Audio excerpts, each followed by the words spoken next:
Now, look, we all know this isn't easy for Coloradans. It's not easy for those who are worried about their health. It's also not easy for those who are worried about their paycheck. And really, none of us are going to get through this pandemic unscathed, whether it's the health of a friend or loved one or yourself, or whether it's your pocketbook. Everybody is facing very real challenges. All right, yes, that is true, facing real challenges, but is everybody going through this scathed?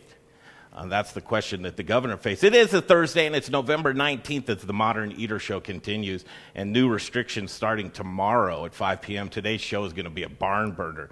Standing by right now is from Trends Journal, Gerald Celente is going to join us, and Juan Padro in studio with us as well. Let me tell you about the new restrictions into level red as Denver enters that phase. The governor pulled out the rug during restaurant week this week. Restaurants remain open for takeout, delivery, and outdoor dining. Indoor dining closed. Parties outside should be limited to a single household. Last call at 8 p.m. That was previously 10 p.m. Alcohol to go until 10 p.m. and delivery until 2 a.m. This order will last 30 days with a potential extension. And the CRA, Colorado Restaurant Association, reports that 79% of restaurants will consider permanently closing within 6 months if indoor dining becomes prohibited. A quarter of the restaurants will consider closing within a month. Our poll today asks just very simply, is the economic epidemic worse than the virus itself? Juan Padro here with us, Elise Wiggins coming up in the show, and then Dr. Blanchet will join us. But right now, let's turn our attention to Gerald Celente. Welcome to the show, sir. It's good to see you.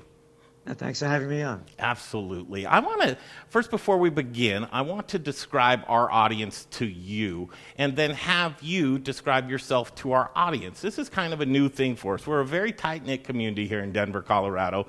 I think that our local community doesn't differ from any other local community, but we just want to bring you inside of our little microcosm right here and hear your opinions, because outside opinions are a very good thing. Our audience is a tight-knit, hyper-local restaurant owners, bar owners, community people that really care about local, supporting each other, and what is happening. We play by the rules. We wear our masks. We do what we're told to do in hopes that we will come out on the other side a little bit better or unscathed, or just to be able to continue. That's our audience, sir. Now, to you. Please, I can give the setup, but I don't want to do you a disservice. They call you a trend forecaster, predict the global and financial markets. ABC has labeled you as pessimism porn. Where would you go with that? Describe yourself, sir. Pessimism porn, yeah. ABC, the little prostitutes, the media whores that get paid to put out by their corporate whoremasters. That tell you what they look. I used to be on Oprah, the Today Show, Good Morning America, you name it, I've been on it, and I don't do it anymore because you only got to say what they want you to say. There's no media anymore. Like I said, these are prostitutes they get paid to put out. I've been at this for 40 years. I'll put my track record up against anybody's. My books are trend tracking. Oh yeah, far better than Megatrends, Time Magazine. Trends 2000, international bestseller. I'm writing the Trends Journal, a magazine. It's a weekly. This week was only 92 pages, no ads. Again, I write about the facts. I don't have opinions. The motto of the magazine is think for yourself. And we only put the facts in there. And this whole COVID war, that's what they called it when they started it. Back in February. We're fighting the COVID war. We're fighting the COVID war.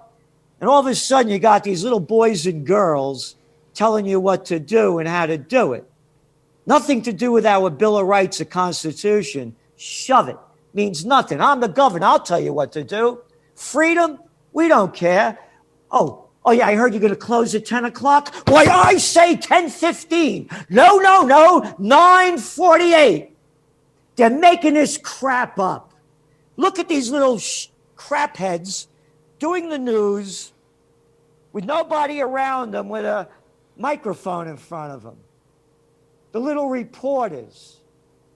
They're selling fear and hysteria. The facts are there. We only put the facts in. Hey, how about the Centers for Disease Control and Prevention? 94% of the people that have died of the disease had 2.6 pre-existing chronic conditions. These masks aren't worth crap. You could look it on the box that they sell them, and they tell you it doesn't do anything to stop infectious diseases, infections or disease. When I was a kid, they used to have air raid drills. They used to have these same arrogant boys and girls had us hiding under desks in case an atom bomb went off. I remember those days. That was going to make a difference. And then when we got too big to get under the desk, they had us standing in the hallways in high school with our hands behind our head. If you see a flash, don't look at it. If I see a flash, I'll be dust before I can blink my eyes. They're making this stuff up. They have fear and hysteria everywhere. Cases going up, cases going up. Okay, cases going up because everybody's online in their cars for 3 hours waiting to get a test that the facts show are inaccurate. Oh, and the cases from the ages of 1 to, according to the Centers for Disease Control and Prevention, from 1 to 20 years old, your recovery rate is only 99.997%. The average death rate is, the recovery rate is 99.8%. Centers for Disease Control and Prevention. Your governor told you to close up? How about that little boy Newsom over there in California? Another guy that was telling us when you're sitting down and eating, it's okay to take your mask off when you eat, but when between bites, put on the mask, and between drinks, put on the mask. And you see that little low-life piece of crap with the other little clown lobbyists around him over there in Napa Valley at the French Laundry, a Michelin place, with about 14 people around a table, all closed in, having a great time when they tell you what to do. They could care less about us.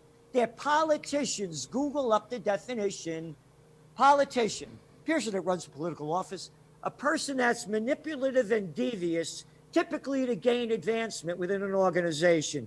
Oh, and by the way, I was the assistant to the Secretary of the New York State Senate.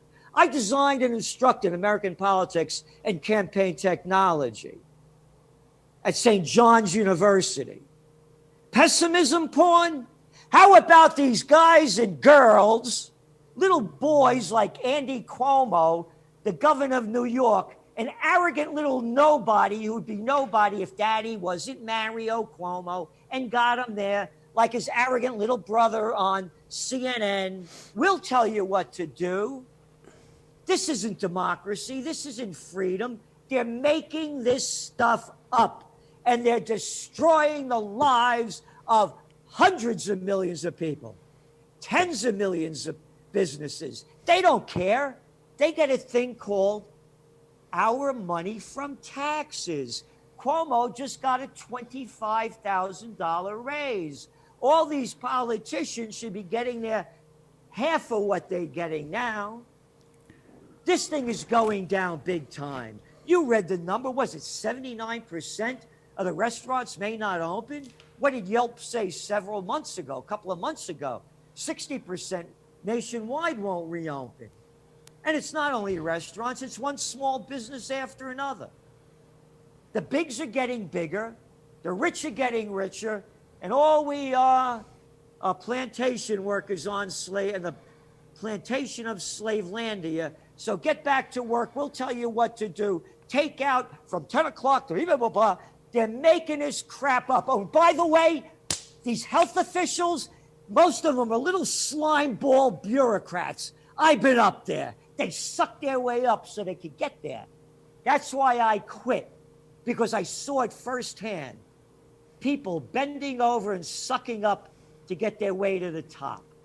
And that's who's ruining our lives. Stay home for Thanksgiving. Only 5 people. No, we say 10 people. Hey, if I grew up when I was a kid, there was 7 kids in my family, and my parents, there'd be 9 of us. Maybe in Minnesota, we had to split up. They're making this crap up, and the people are swallowing it, just like they go off to war. They listen to a little jerk called George W. Bush, another daddy's boy, born on third base and thought he had a home run. A little arrogant nothing of a clown.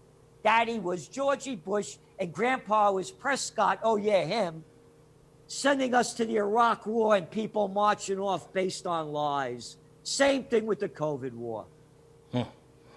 Wow, quite the entrance there, Mr. Celente. I do want to direct to the economic portion of this, and that's really the topic of today's conversation. We have a poll out there. Is the economic epidemic worse than the virus itself? What's your answer to that poll? It's way worse. It's when businesses are being destroyed, when people working all their lives to create something destroyed. Destroyed. What, you got these little jerks telling you how they're going to fix it? Go back to the beginning of this. Here was the word coming out of all the mouths. Oh, it'll be a V-shaped recovery. Oh, it'll come back.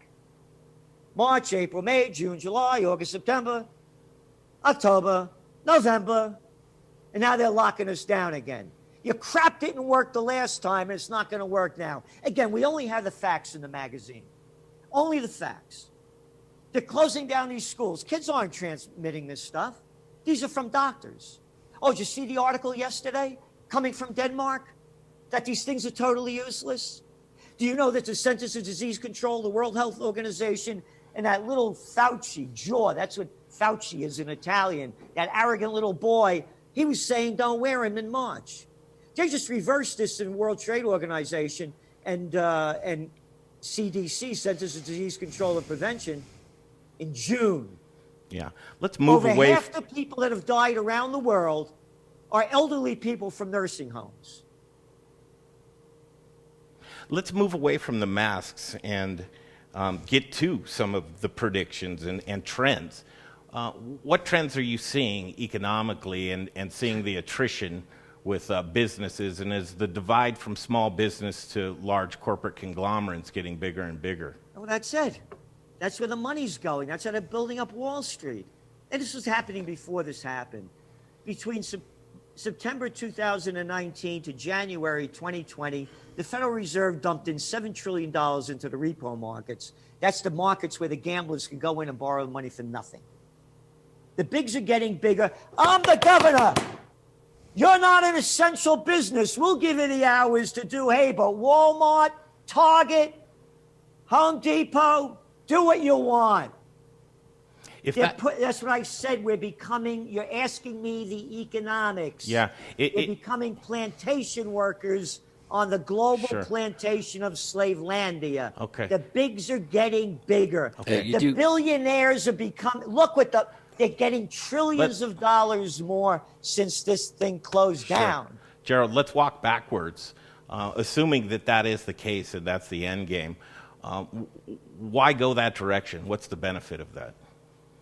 They're greedy. They want more money. I want more. I want more. They're gamblers. They're addicts. Who's the collective we? The we are the gamblers on Wall Street. The 1%. Oh, by the way, the stock markets keep going up. 51% of all the stocks are owned by 1%. 10% own 90%, 88%. The rest of the money, people have in little pension funds and everything. That's the we. That's similar in the S&P 500, correct? What? That's similar in the S&P 500 as well. About 50% of the market's controlled by 4 companies, right? You got it. Right. Mr. Celente, here is, and this was just published today by Westward Magazine. I printed it out.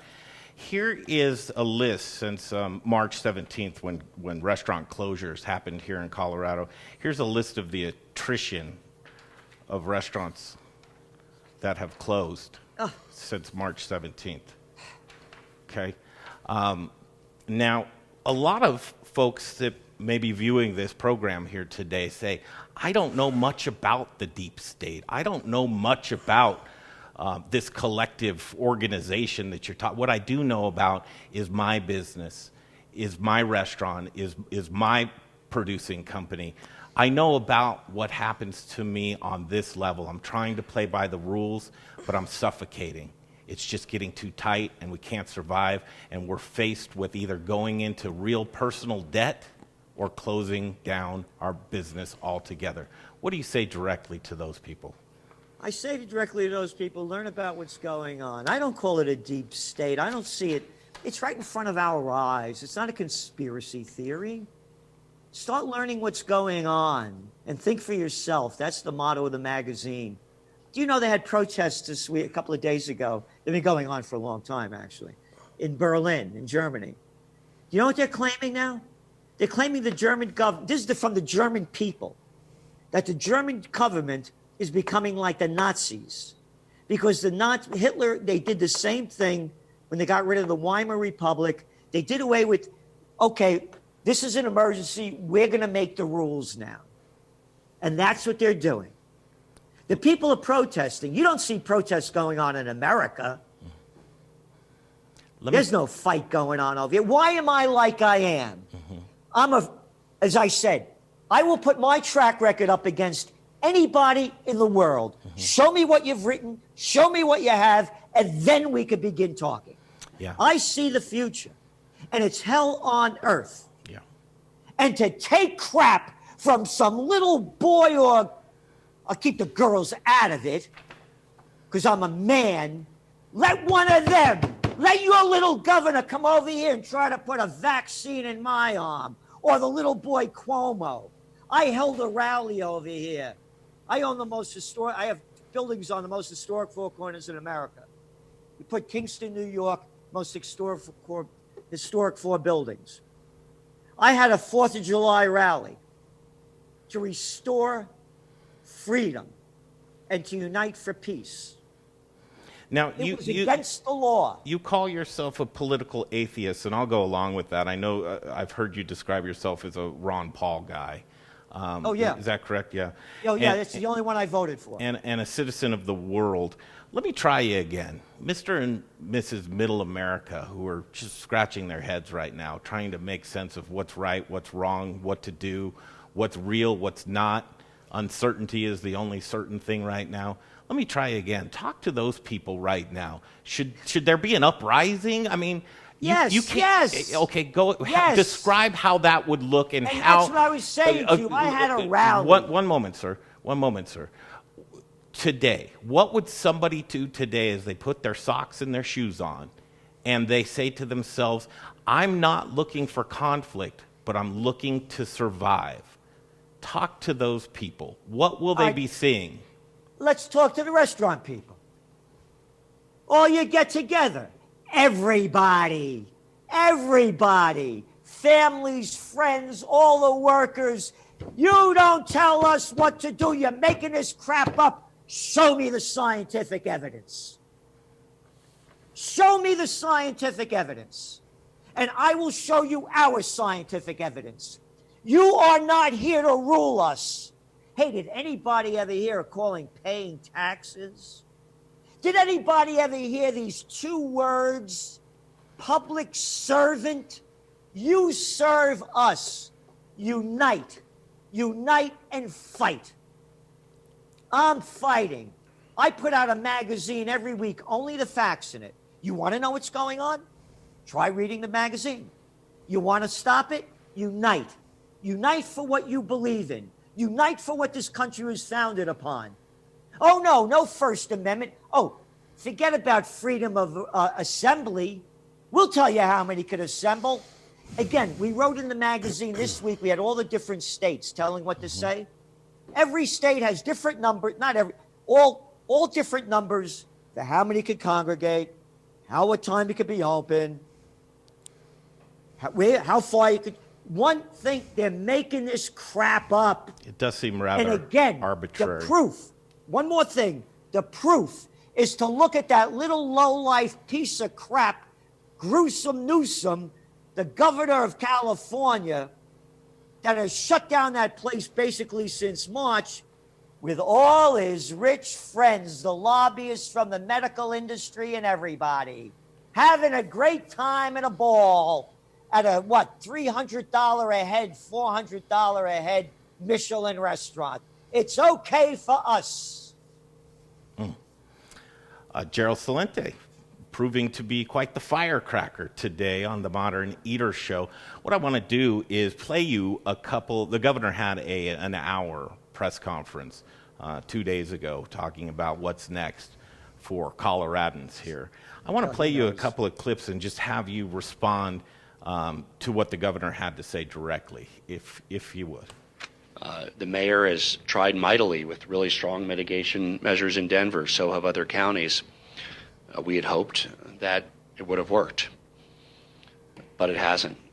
And so it's time to take additional measures that data shows from other countries, other parts of our country, will have an impact, will set that trend, will help avoid measures that would be even more devastating from a psychological and economic perspective. What'd you hear there, sir? All right. Strong mitigation measures we hope would work. Strong mitigation measures. I would give you strong mitigation measures, and we hope they work. In other words, you put this crap in before, jerk. It didn't work before, moron. And now you're sending more crap out of your mouth, saying we're going to look at other states and how it worked. Where did it work? Where did it work? Oh, it worked in Switzerland pretty well. They didn't lock down at all. They're not wearing masks in Finland, not wearing them in Norway, not doing it in Belarus. Hey, go down to Florida. Oh, and how they love that Cuomo boy over here. You know, we only have 33,000 dead in New York State. Yeah. Florida, that lousy guy DeSantis, he didn't close it up. Oh, about 15,000? Oh, well, wait a minute. Florida has a bigger population than New York. Oh, I forgot. Yeah. What is this guy talking about? Mm-hmm. It's that arrogant crap spewing out of the politicians' mouths all the time. Mm-hmm. Politics. They suck the blood out of you. Yeah. Politics. Now, I think you and we all realize that a lot of people want to err on the side of safety. And to go against that grain would almost be endorsing injury or death or sickness to somebody else. And this is what the governor had to say yesterday about cases and hospitalizations. An update on where we are, 4,331 new cases today. At this moment in time, 1,378 Coloradans are currently hospitalized. So yeah. This is very, very real in our hospitals. Most will make it out, some won't. And in fact, we have lost 2,299 Coloradans due to COVID. Okay, pause before you react, sir. You know, most people are just law-abiding citizens that just want to go on about their day and be with their families and not rock the boat. But they also hear those things and they say, okay, well, there is logic in that. Let's follow these orders and this just lock, stock, and barrel. Your reaction to the governor? Yeah, don't rock the boat, you said. What boat? He just told you in the beginning they had strong mitigation measures we hoped would have worked. These aren't laws. They're making it up. These aren't laws. They're strong mitigation measures. Didn't work before, but now we're going to shove them down your throat again. Oh, and you want to, again, 2,000 people died. What's the population of Colorado? Do you know that one? It's about 5 million. 5 million, 2,000 million. March, April, May, June, July, August, September, October, November. And most of the people he said would be out of the hospital. Who's dying? Again, look at the facts. Right. 94%, at 2.5 pre-existing chronic conditions, diabetes, obesity. Oh, only 70% of Americans are overweight. Only 42% are obese. Oh, and you're in the restaurant business? Oh, you love art. Oh, isn't it great how all those fast food places are doing great?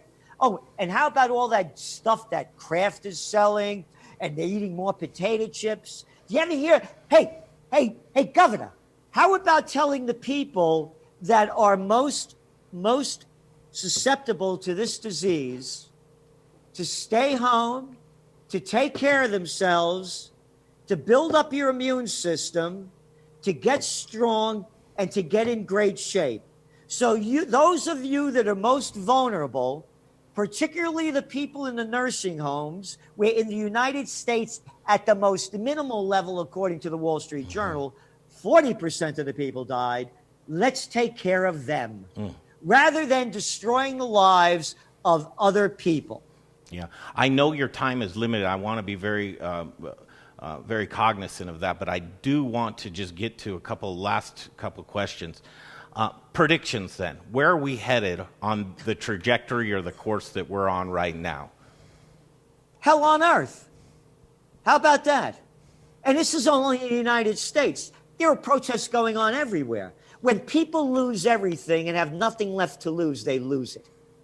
You look at the murder rates going on in New York City. We're up here in Kingston, New York. They're flooding up here. They're flooding up here. I go, where are you from? We're from New York. Yeah, not you. I'm from the Bronx. Don't tell me you're from New York. They're all coming up here with their attitudes. They're all fleeing big cities. Where is it going? People's lives are being destroyed. What they built for their whole lives, nothing.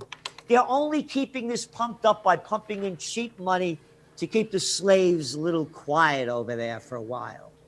There's going to be riots and protests around the world. I'm concerned that war is going to break out. More than just a civil war, it's already starting to happen. It's happening in Morocco. There's protests that are now going into the fighting. Over in Ethiopia, one country after another.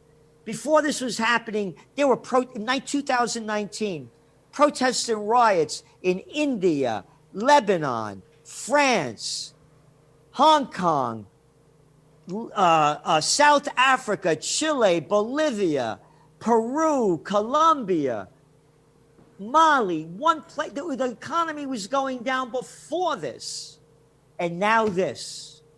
So what I'm saying is all of you people that believe in a thing called the Constitution and the Bill of Rights, look at that and then decide for yourself what to do.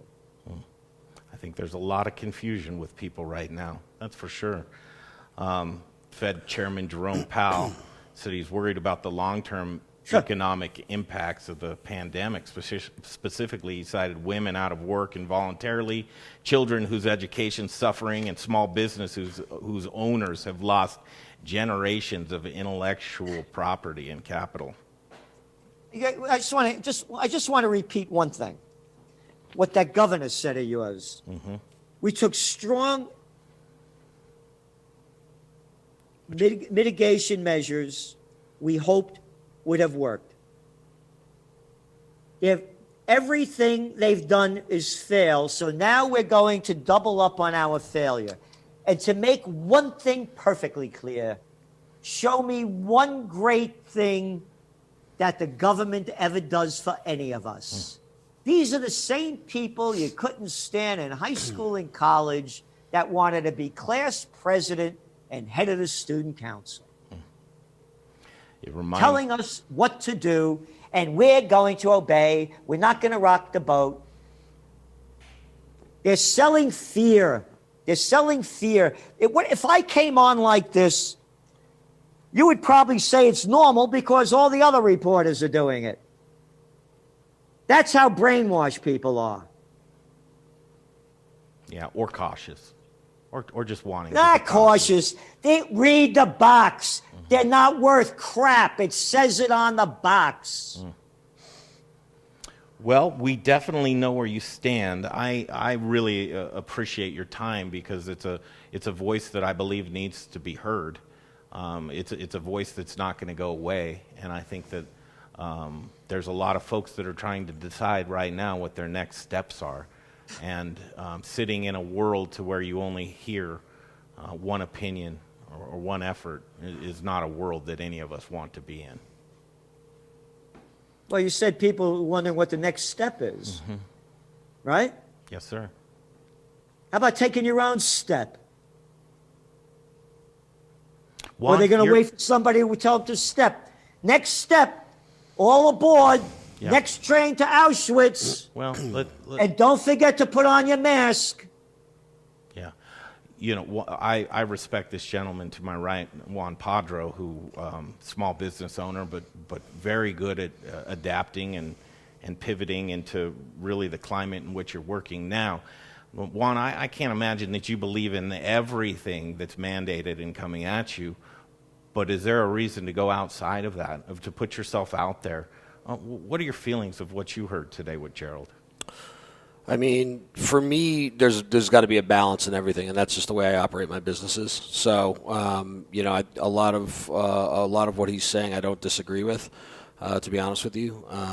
But at the same time, you know, we've got other people that we need to think about, and you know, I think, and you know, Gerald, you probably have an opinion about this, but for me, you know, right now, where we have vulnerable workers in our industry, single mothers. You know, we're a sanctuary city in Denver, and we have undocumented workers that we're putting out of work, and they don't get federal funding, they don't get any unemployment, they don't get any of that. That causes a lot of problems. So, you know, the empathy and the compassion only go so far, but it's super important. You know, I have the most recent data from Boulder, and I just want to read this to you real quick. So, since the beginning, the age group 0 to 9, there's been 255 hospitalized, 0 deceased. 10 to 17, 510 hospitalized, 0 deceased. 18 to 22, 2,994 not hospitalized, 8 hospitalized, 0 deceased. 23-24, 0 hospitalized, 0 deceased, 314 cases.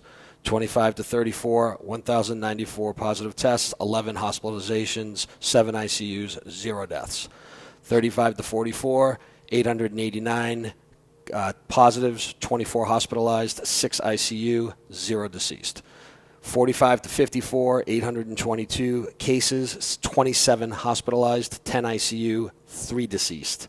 55 to 64, 551 cases, 33 hospitalized, 10 ICU, 5 deceased. 65 to 74, 303 positives, 6 hospitalized, 11 ICU, 16 deceased. 75 plus, Gerald, 266 cases, 37 hospitalized, 82 deceased. There you go. The numbers are there. Mm-hmm. And again, they're not saying what the pre-existing conditions were. Yeah, there's some statistics on that, and I wish I could show you the graph, but anyway, the numbers are there. Mm-hmm. And again, as I said, I'm not making this stuff up. The orange is all the. And it's not a disease to me to close down the lives of hundreds of millions of people. Yeah. So Juan Padro is a very even-headed gentleman that really puts other people ahead of himself. But I have to wonder, I've been saying since the get-go, that when restaurants and bars are outlawed, restaurant and bar owners will become outlaws. That's what I said. When people lose everything and have nothing left to lose, they lose it. That's the tipping point in your estimation? Absolutely. Yeah, I think so. Yeah. Okay, guys. Thank you very much. Wow. Thanks, Gerald. Yeah, please All the best. Talk about Trends Journals, if you would. Oh, yeah, if people want to know what's going on. Again, as I said, we're political atheists. We only have facts in there. Only facts. Only facts. And the motto is think for yourself. What's going on globally, way beyond the coronavirus, economic, tech, high tech, on and on and on. We look at a lot of different trends. And by the way, I talk the way I am, too. I also have an honorary doctorate from the National University of Health Sciences for the work I've done in complementary medicine. Mm-hmm. And the first book I worked on back in 1986, which was a Warner book, was called Natural Healing. So when I never hear a word coming out from these little lowlives telling people to build up their immune system and get in good health. That's right. Mm-hmm. And look what America looks like. Mm-hmm. Look at the obesity. Mm-hmm. This is unbelievable. Mm-hmm. You know, I'm the guy from, You bench press 300 pounds? The Woodstock generation. You look at the pictures from Woodstock. Look at the shape of everybody. Mm. I'm going to be 74 this month. I work out. I double up on my workouts. I watch out. I'm more careful in what I eat. I try to get in better shape. I don't want to become an inmate in a nursing home.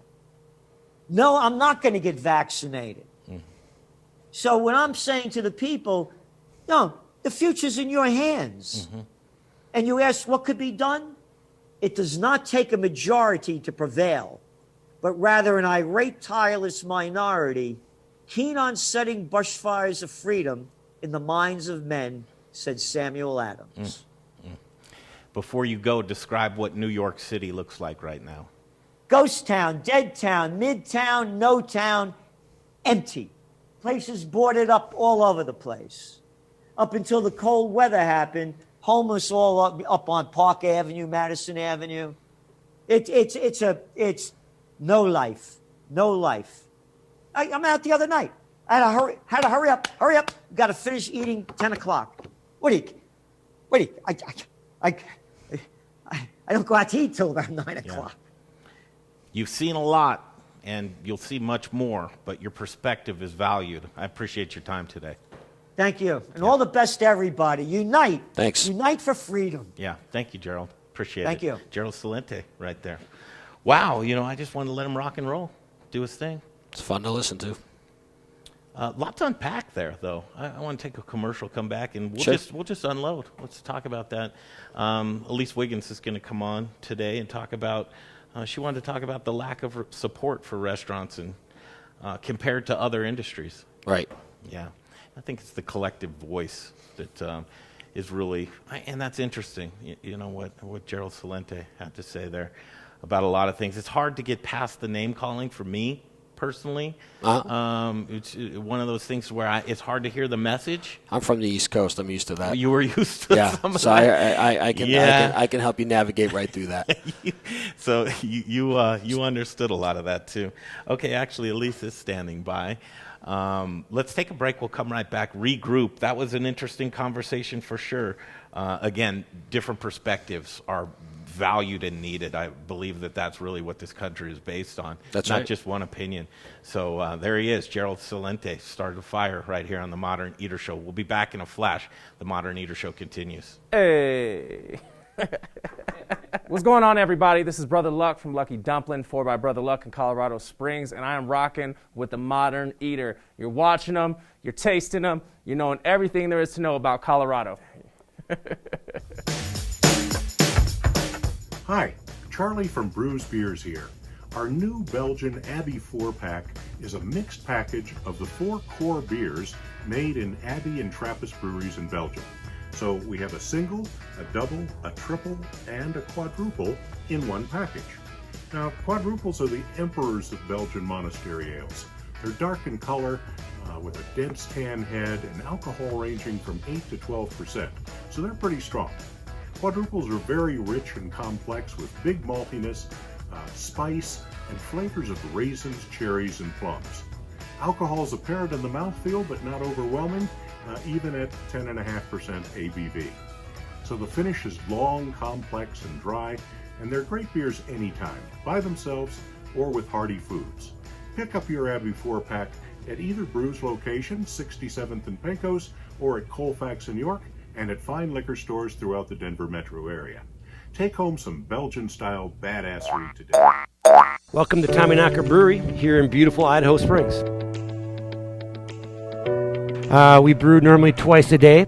Currently brew about 18 different beers. And right here's our brew kettle, steam-fired brew kettle, and we generate our steam with natural gas. We get our natural gas from Encore Energy and Brian Rizzuto. I really like working with Brian because he explains how the system works of getting your natural gas. It's not a mystery. I actually understand our energy bill.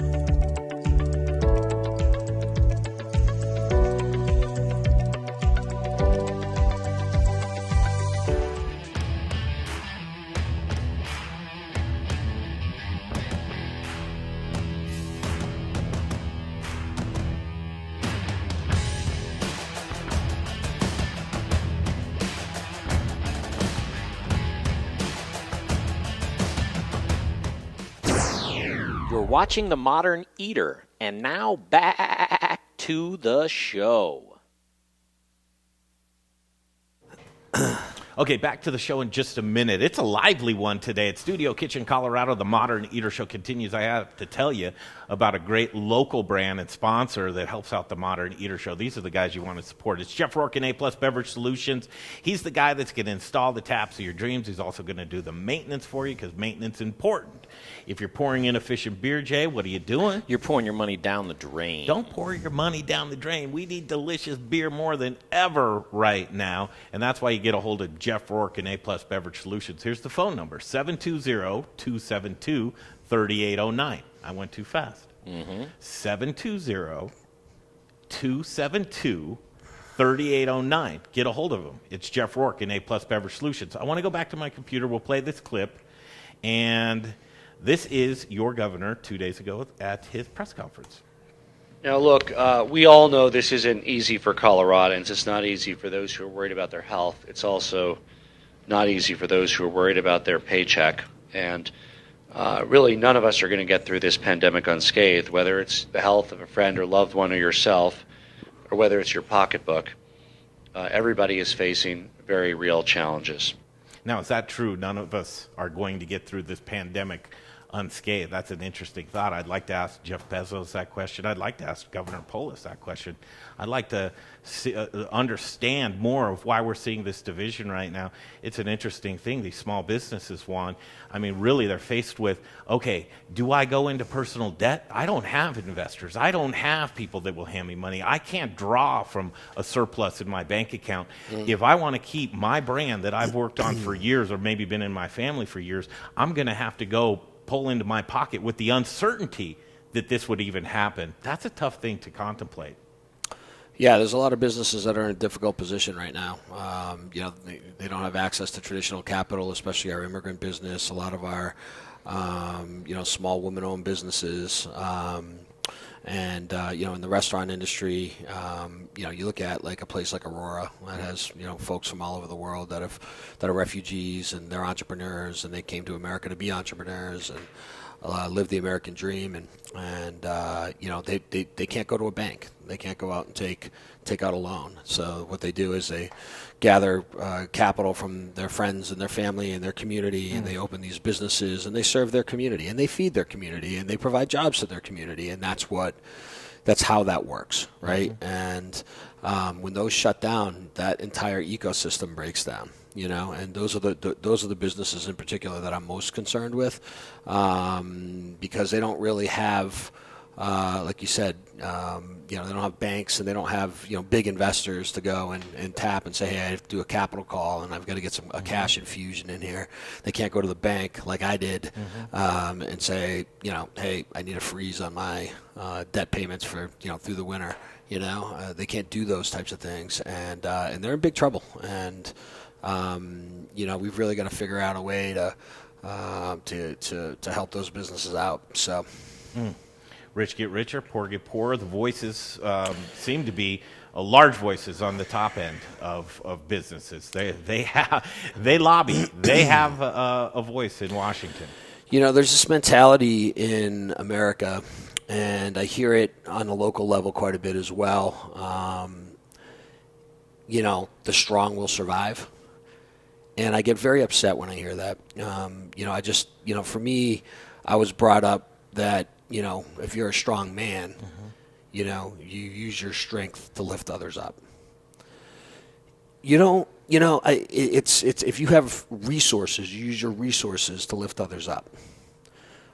If you have, the blessing of great intellect, you use your intellect to lift other people up. A lot of these guys that can sit home, they can wait this out.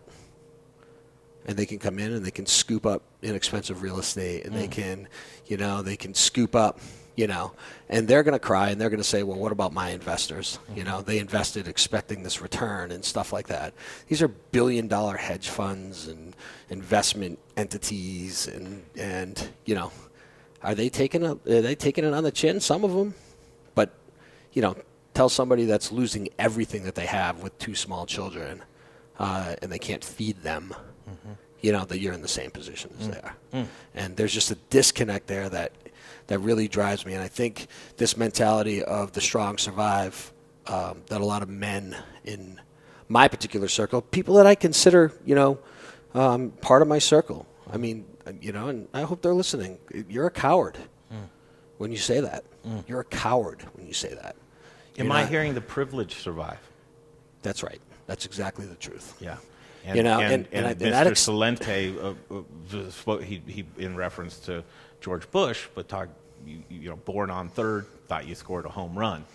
Yeah, and I'm not saying because you were born on, I'm not going to go to that extreme and say that President Bush was a bad guy because he was born on third and made decisions like that. Because, I don't know President Bush. Sure. And, but what I do know is what's happening, in our local communities. Yeah. And what I am seeing is, how our local politicians are handling this, and I'm not. Oh man, I'm not seeing good communication between the city and the state. I'm not seeing a plan that's laid out. You don't just go and shut an entire industry down without some sort of plan to see through. And you can't just say, I need the Fed, to get off their asses and start giving us money. Yeah. The state of Colorado has been collecting sales taxes from these businesses the entire summer. If they had given the sales tax holiday this summer when businesses had outdoor seating, they would have had a cushion to get through this stuff. You're so right. So the planning has been extraordinarily poor. And, the fact that the city is out fining small businesses right now for minor, threatening your liquor license. Yeah, threatening liquor licenses. If you have heaters, they're tagging your heaters if they're not registered. Like all this crap. I mean, that's the proverbial knee on the neck. It's unbelievable. It really is. You don't kick somebody when they're down. So you opened up a can of worms that I actually want to ask you about.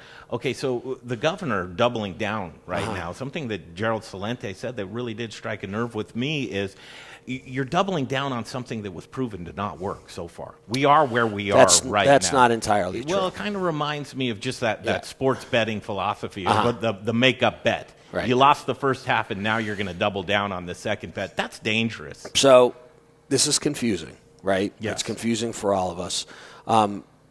There is some data that shows that when, they've gone away from indoor dining and things like that, there's been some improvements. They're saying there's that data. I actually haven't seen that. I'm taking them at their word. The problem I'm having is, let me give you an example in one of my own restaurants. Right, we had a kid go to Vegas. He came back and he had to, he got a rapid test, but before he got his result back, he showed up to work, and he showed up right in mid-shift, and everybody was there. His test came back positive that night. We shut the restaurant down for 4 days. Every single person, the whole place was sanitized. Every single person in the restaurant, everyone that they live with, we paid for all their tests. Everybody, including the guy with the positive, came back negative twice. It's a tough one. And I'm shut down for a Saturday night for 4 days, right? And I want to also say that we've seen situations where people who live together, who are husband and wife, who sleep together in a bed every night, one test positive and one test negative and never get it. Here's the reality, and I want to give you something that's a very real reality, because reality is elusive right now. I want to give you a very real number with my particular restaurant group. Right, we've seen about 175,000 guests from July to the end of August. 175,000 guests. Okay.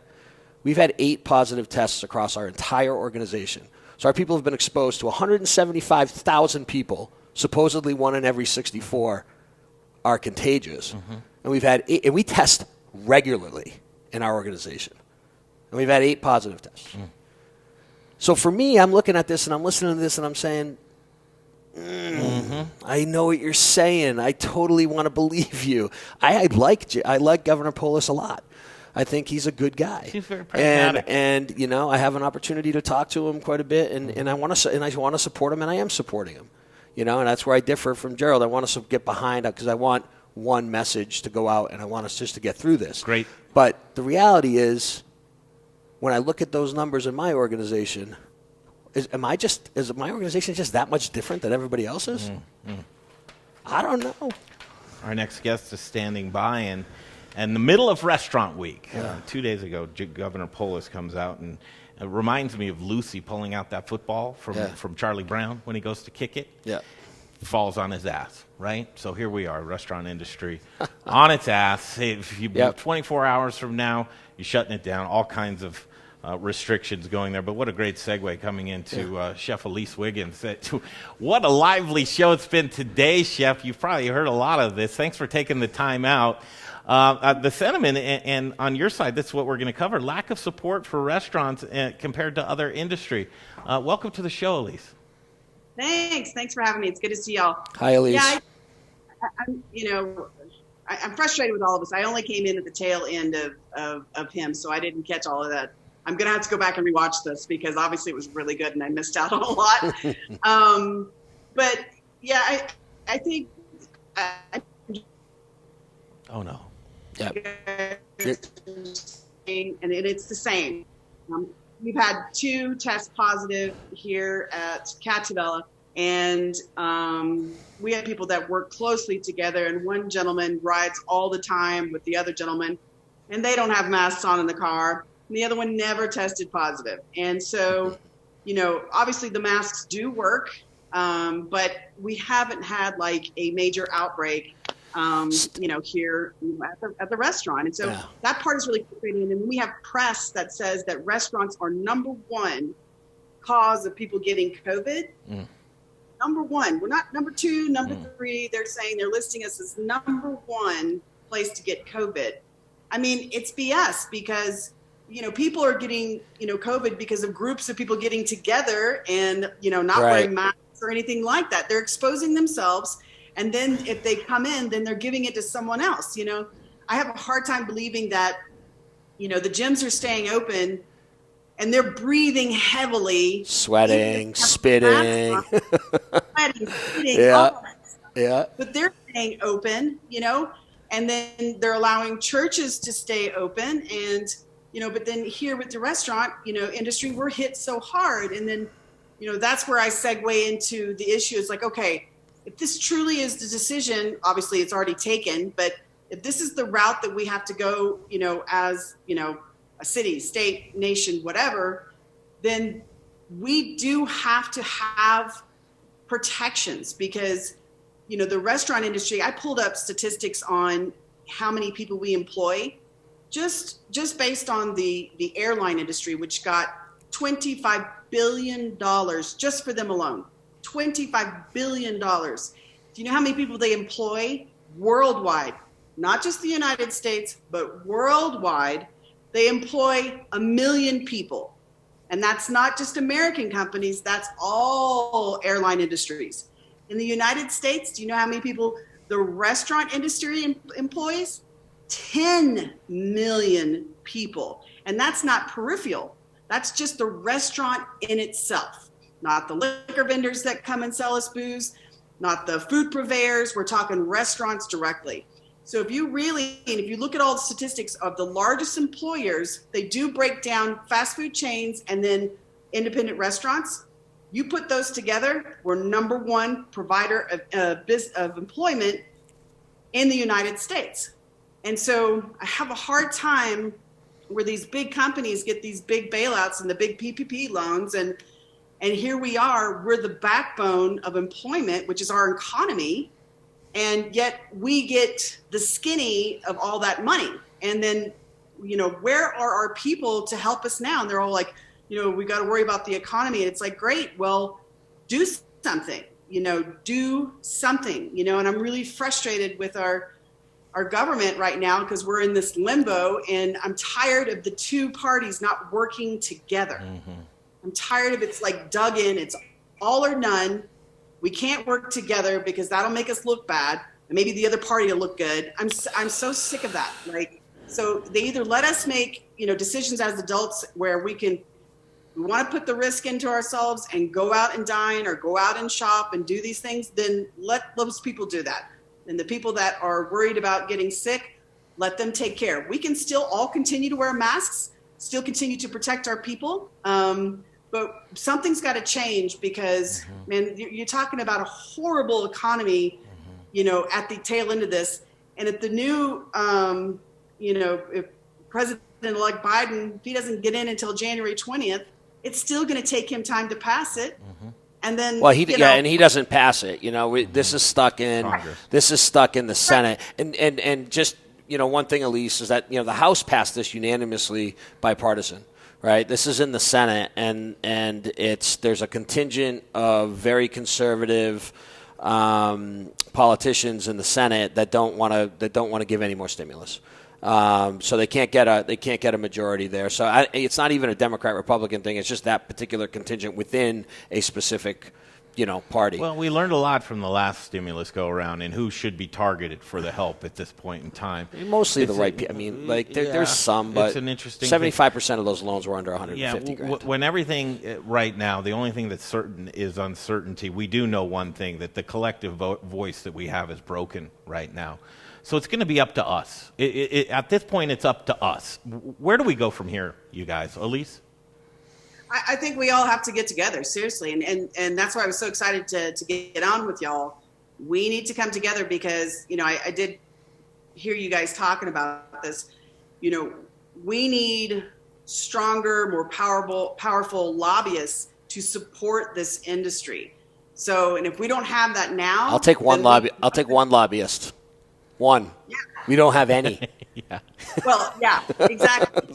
But I mean, I think the more powerful voice is all of our voices together. That's right. And so we really need to, unite all of the operators and owners all together and, collectively figure out how or what we can do to affect change, and I don't want to say we're going to strike and all shut down because that's exactly what's happening right now.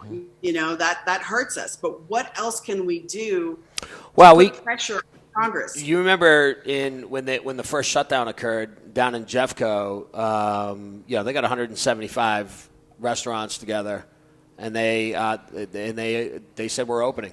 But look at how they were looked at. And then but they got a variance. Okay. And are they still looked at that way? Yeah. So the media positioning right now is that if you go against the grain at any point, you're looking to harm people. You're an anti-masker. You're looking to the death of your parents or grandparents. You're putting people at risk or at harm. Yeah. How do you get past that media messaging to where it actually is a collective, that there can be some real positive change going forward to what the common goal is, and that's just survival at this point? I think it's facts. We need more facts that are out there because we just had two different examples of two different restaurant, groups that only had a few outbreaks because these things work. I'm not saying we stop using these. Right. I'm saying they're effective. And so have great protocol. Right. Let's do that. And then, we need someone that has, a scientific background that proves and puts out statistics. You guys are safe. They already said, okay, if you get to-go food, the likelihood of you getting sick is very slim. Now, that was back in the beginning. But now they're listing restaurants, and they're not being specific. They're not saying if you dine in. They just put a blanket statement out there saying restaurants, period. And that's so dangerous for us because every time something like that goes out, I feel it in the restaurant. Immediately, I would get cancellations and the orders would dwindle down. I mean, the media is so powerful, but we need a voice. We need someone with statistics and scientific proof or averages, whatever, to make the public feels safe with us, Well, the governor's also, he said it. I'm just using his own words, and is that they're using data that's national data, not relevant necessarily specifically to Colorado. Data from national and other countries. Right, and it's okay to look at that data, but that shouldn't be a major influence on your decision in your local jurisdiction, because we're just very different. You know what I'm saying? Yeah. And if you look at the map where COVID is hit hardest right now, it's like Colorado. It's like all the places who's, for all intents and purposes, have taken pretty good precautions. We're worse off than all these southern states. I'm not saying we did the wrong thing. I think we did the right thing. I think we took care of our people. I think we did what we needed to do through the summer months. We learned how to live with it. You know what I'm saying? And it's just, this thing isn't going away with a vaccine, man. Because I don't know that many people that are going to take that.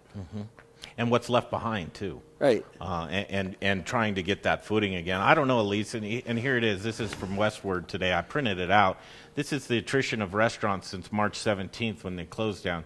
I don't know, there's probably 40 per page. Yeah. What's keeping you off the bottom of this list? Well, as soon as this happened, I foresaw this winter coming. And, we did various things, at the tail end of winter when this did happen.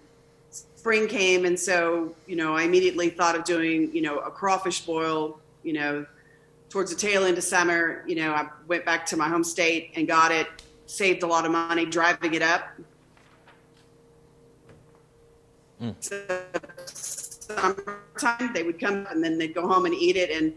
And people kept telling me, they're like, wow, this makes me feel almost normal, and getting to share that with their kids. And so that was one big thing, and, doing those types of events. But the other thing is I bought a 1962 old Shasta camper trailer and converted it into a Southern fried chicken shack with Southern sides because, I need something that's economical for family, that they feel that it's approachable, and that's something that they'll get, a couple of times, hopefully a week, versus dining in at Cattivella that has a higher price point and maybe a couple of times a month, and so we did, I instead of reducing the prices on my menu in Cattivella, I gave people 25% more pasta and 25% more pizza. And that did help. But I think this little fried chicken shack where it's grab and go, they feel safe, and then it's economical. This is, my hope. We're getting my inspection tomorrow, literally. And then we're going to launch the day after Thanksgiving. So my hope is that it really helps us float through the wintertime because, this thing has just eviscerated my business, And even to-goes, they're limited. Like people, at first it started off with a bang and, people were all excited about supporting us and everything. But I knew people can't afford to constantly eat out at so many different restaurants. It gets expensive, and so that has gone down. And, summer was great because we were open and patio was open and I have a huge patio. I'm one of the very few. I'm really lucky. But it wasn't enough to float me through the wintertime, for sure. Right. So this is why. Chef, is that a sustainable business model, hope? Yes, always. It is. Okay. You have to. You have to be, pragmatic, for sure. But, I do believe in positive energy. Yeah. I do believe in, that positive energy, turns into action. And it's contagious.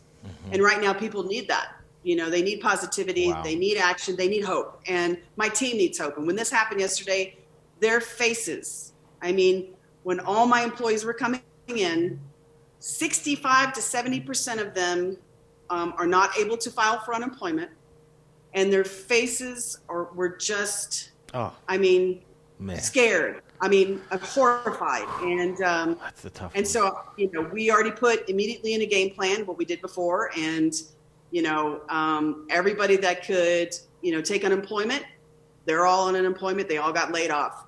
That way, the money that I do make can go towards, the staff that can't. And so between it's called Little Yellow Chick, between that, chicken trailer and then Cattivella, the hope and the goal. And I feel confident that it's going to do well. It's going to float us through, this winter. And then we'll pop out hopefully on the other side. But you're doing y'all mentioned vaccines. So I'm curious as to why people aren't interested in doing that.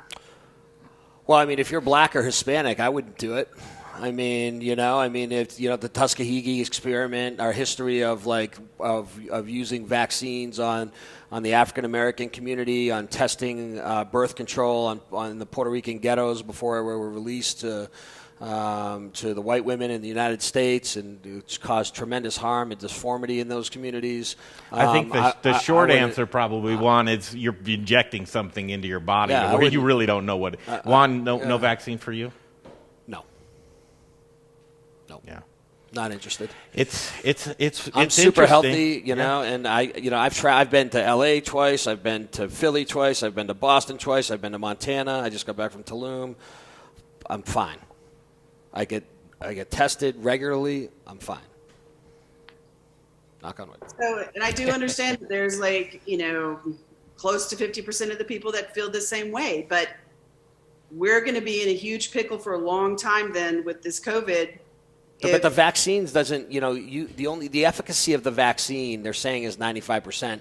That's 30% higher than a vaccine that has a 6-year clinical trial normally. So that's, I find that very hard to believe, first and foremost. Secondly, the adoption rate of vaccines, no matter what it is, the flu shot is only 50%. So Sure. you're talking 30% of the population, at best, gonna get vaccinated, gonna get a vaccine shot, and I'm gonna tell you something. That is nowhere near enough to get herd immunity. Nowhere near.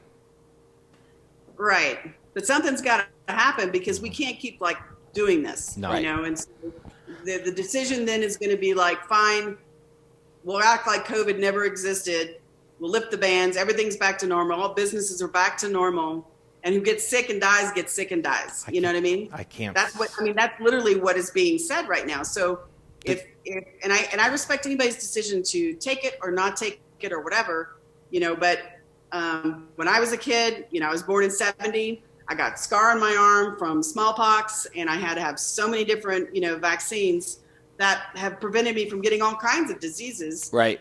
So, I know that there is a push and a hurry, but you've already heard that there were so many that were shut down because they had negative effects. And, for me, I am healthy, goes with the vaccine. You get it. Sometimes it makes you sick. It's just like the flu shot, Sometimes it makes you a little sick or whatever, and then you move on. Yeah, I've never gotten a flu shot. I couldn't tell you.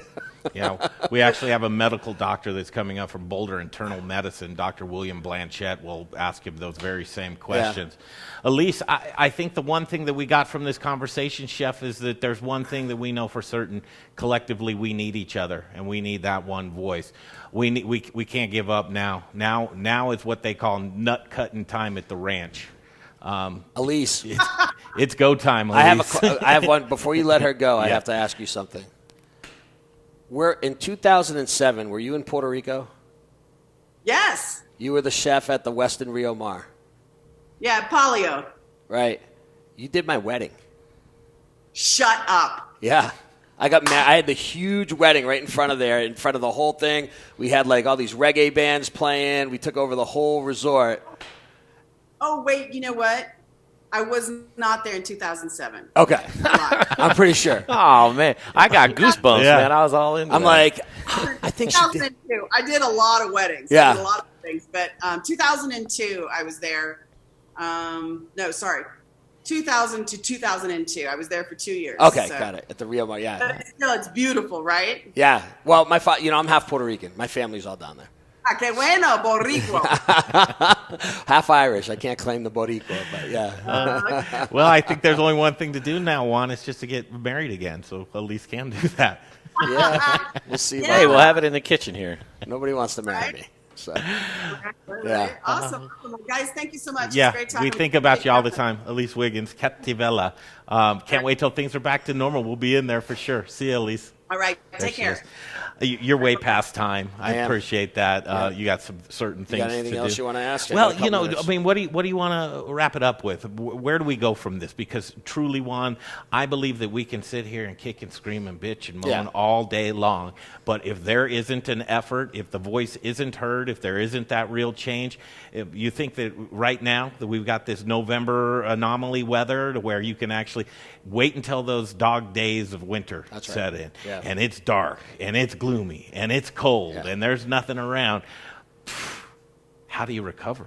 Yeah, it's going to be tough for sure. We looked at, we've run all kinds of different financial models and things like that, and we're a relatively healthy business.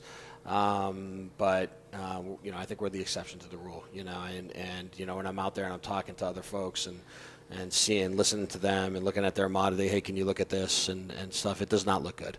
And that's blood on the hands of our political leaders in the state. There's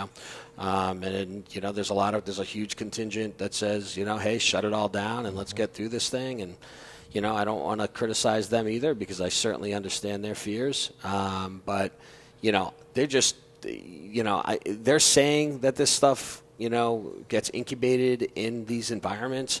But I don't think anybody's really seen that data. Mm-hmm. I'm not so sure how true that is. Well, we're setting up inside outside now. It's just thing. To some extent, we're going to follow the guidelines, and we want to get behind our governor for sure, at least for sure. And but for how long? Well, at some point, you're going to have to make a decision whether you just go out of business or not. Mm-hmm. But they're racing towards a vaccine, and you even said yourself that I'm not so sure that the vaccine's the end of the road. Well, it's not going to be here. We'll have stuff for essential workers in the next month or two, but that's not going to get to restaurants. It's not going to get to the general public. Well, it's going to be the even summer. Even when it is, it's going to be the summer when we don't need it. We can go out and do our outdoor dining again and stuff like that. So, is there logic to just let the virus do what the virus wants to do? Stay away from the businesses. You need to have a right to earn a living and to take care of your family and to just get shut down. People are really losing faith in their elected officials and the bureaucrats. That's right. Rightfully so. I would say most faith, at least at the city level, is lost with me. But at the state level, I still have some faith in Governor Polis. And I will say there's a balance to everything. And, and I think you need a balanced approach to it. And but you do need a plan. And they haven't outlined any kind of plan. It's hard to be a cheerleader without one. That's right. So, so it's, it's just, hey, I'll just trust whatever you say. That's not a plan. No. And I think, in particular, Governor Polis has been a very successful businessman. Mm-hmm. He knows that, and he needs to get that out, and we need to see what that looks like. It's nice that they're talking about a tax abatement for businesses. I think that is a nice gesture. When we're shut down, it doesn't really mean a whole lot. No, but when we're open, if we had done it in the summer, which a lot of us had said, hey, we need city council to say, we're going to hold off on increasing minimum wage. We're going to push that out a year until we're back. And they're not willing to do it. And I think a lot of business owners, just people in general, saying, I'll shut down, just compensate me. That's right. I think everybody's willing to do it if that's what the plan is. Yeah. But you can't just you can't just destroy people's lives. Murky. And it's a pretty difficult situation. Some people don't qualify for unemployment in Denver. You can't beat your chest and say you're a sanctuary city and have absolutely no funding for your immigrant population. Yeah, under-recognized people are just they're left in the dark. That is so incredible to me. It blows my mind that is not even talked about. You know what I'm saying? And we're just in a situation where Gerald is right, is that a lot of these larger companies are able to capitalize on this quite a bit. Current state and also future state. Bezos is going to be worth $1 trillion at the end of this, right? The one guy he's trending to be worth more than the federal government. That's crazy. That's nuts. That is an incredible thing to think about, right? Because if that happens, he can just say screw you, and just literally shift and screw the federal government and screw everybody. That's one guy who has that amount of power.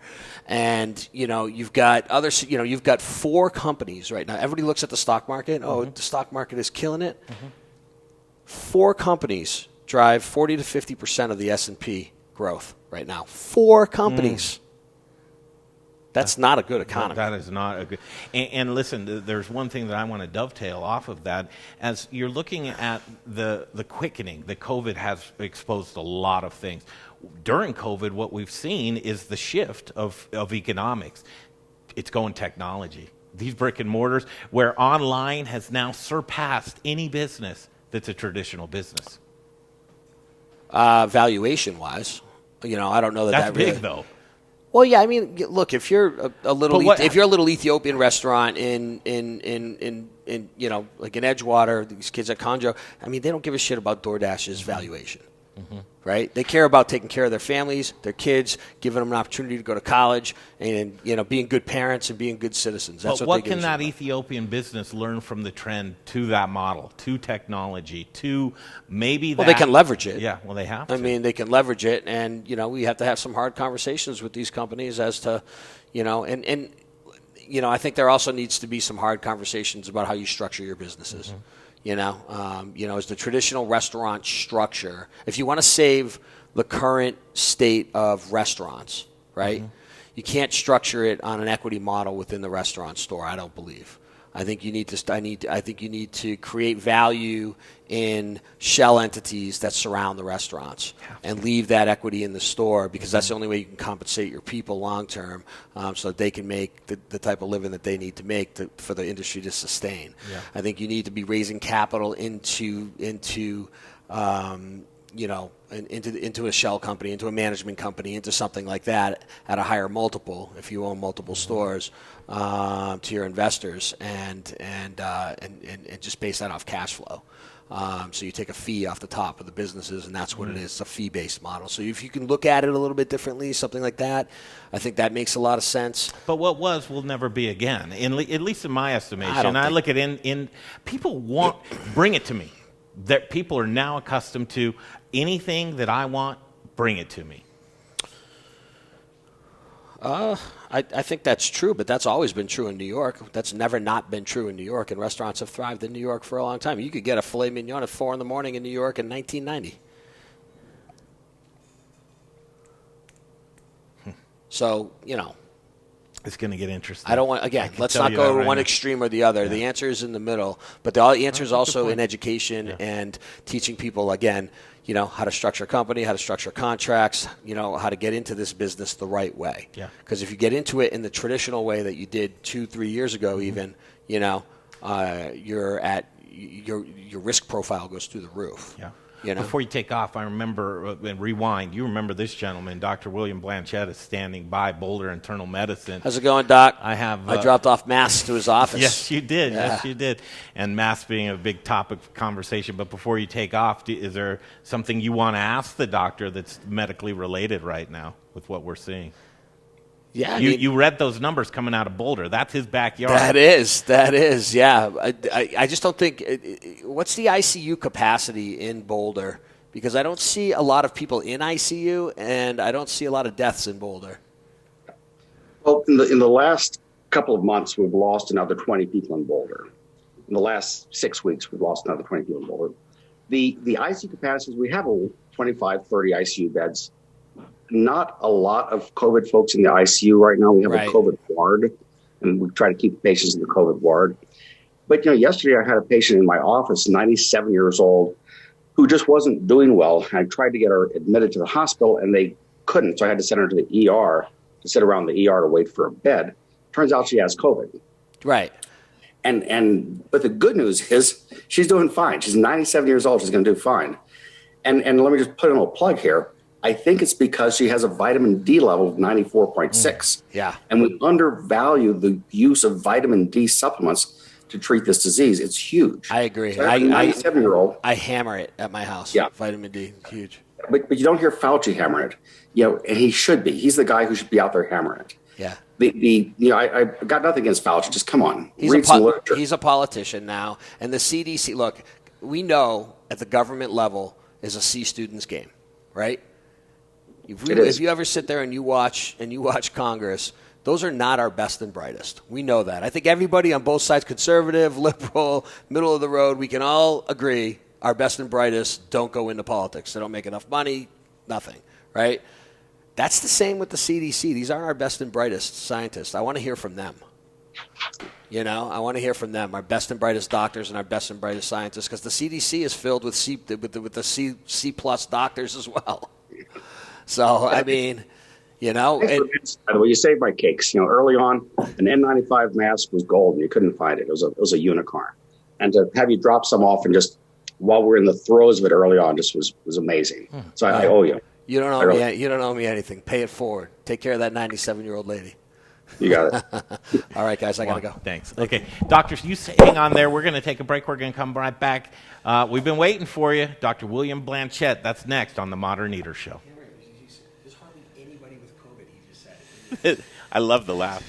Like right now? Yeah. Hey, everybody, it's Kyle Mendenhall. I'm talking with my good friends from the Modern Eaters Show. Keep supporting them. There's a lot of good stuff happening.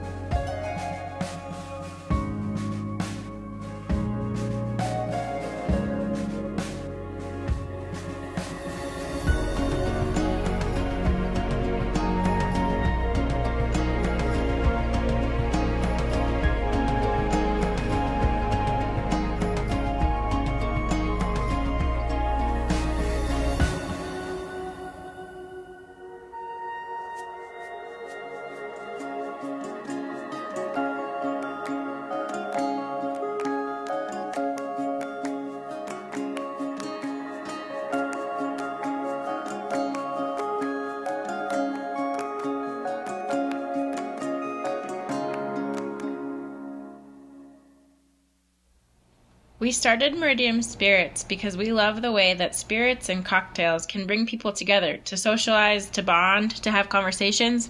Well, right now we've got some big conversations to have. Coupe Vodka and Coupe Gin are available at liquor stores across the metro area, but if you can't find us or would like to have us behind your bar or at your restaurant, send us an email, info@meridianspirits.com. We know things are a little different these days, but think of us the next time you're planning a virtual happy hour or a socially distant picnic. And keep an eye on our social media, Coupe by Meridian, for all the latest and greatest. Hey guys, it's Caroline Glover. I'm the chef owner of Annette out at Stanley Marketplace. Citrus is about to be in its prime. I just want to thank everybody for showing so much support to small local restaurants in this really hard time. And you're watching the Modern Eater Show. I'm fine with that. All right, back to the show in just a second, you guys. But you know what time it is? It's bread time. And not only is it bread time, the holidays are coming up, chefs. That's right. The holidays are here. Bread is what we need. I don't need meat. You want turkey? Go get turkey. That's fine. AspenBaking.com, chefs. And if you're not a chef, you can get AspenBaking.com too. Fresh bread, holidays. Get that sourdough loaf, Greg. You put that right on the table. You cut a hole in the top. You pour in stuffing. You pour in cranberry, turkey, whatever you got. You throw it all in there. It's fresh. It's delicious. Since 1994, chefs, Aspen Baking Company. They don't put chemicals. They don't put preservatives. They don't put the fake colors to make it nice and orange for you. They do not do that. They put the good stuff. And when I say the good stuff, you know what I mean. Butter, sugar, and gluten, baby. That's right. I love gluten. I love bread. I love Aspen Baking Company. It's aspenbaking.com, and it's the holidays. Go for it. Now I'm hungry. An update on where we are, 4,331 new cases today.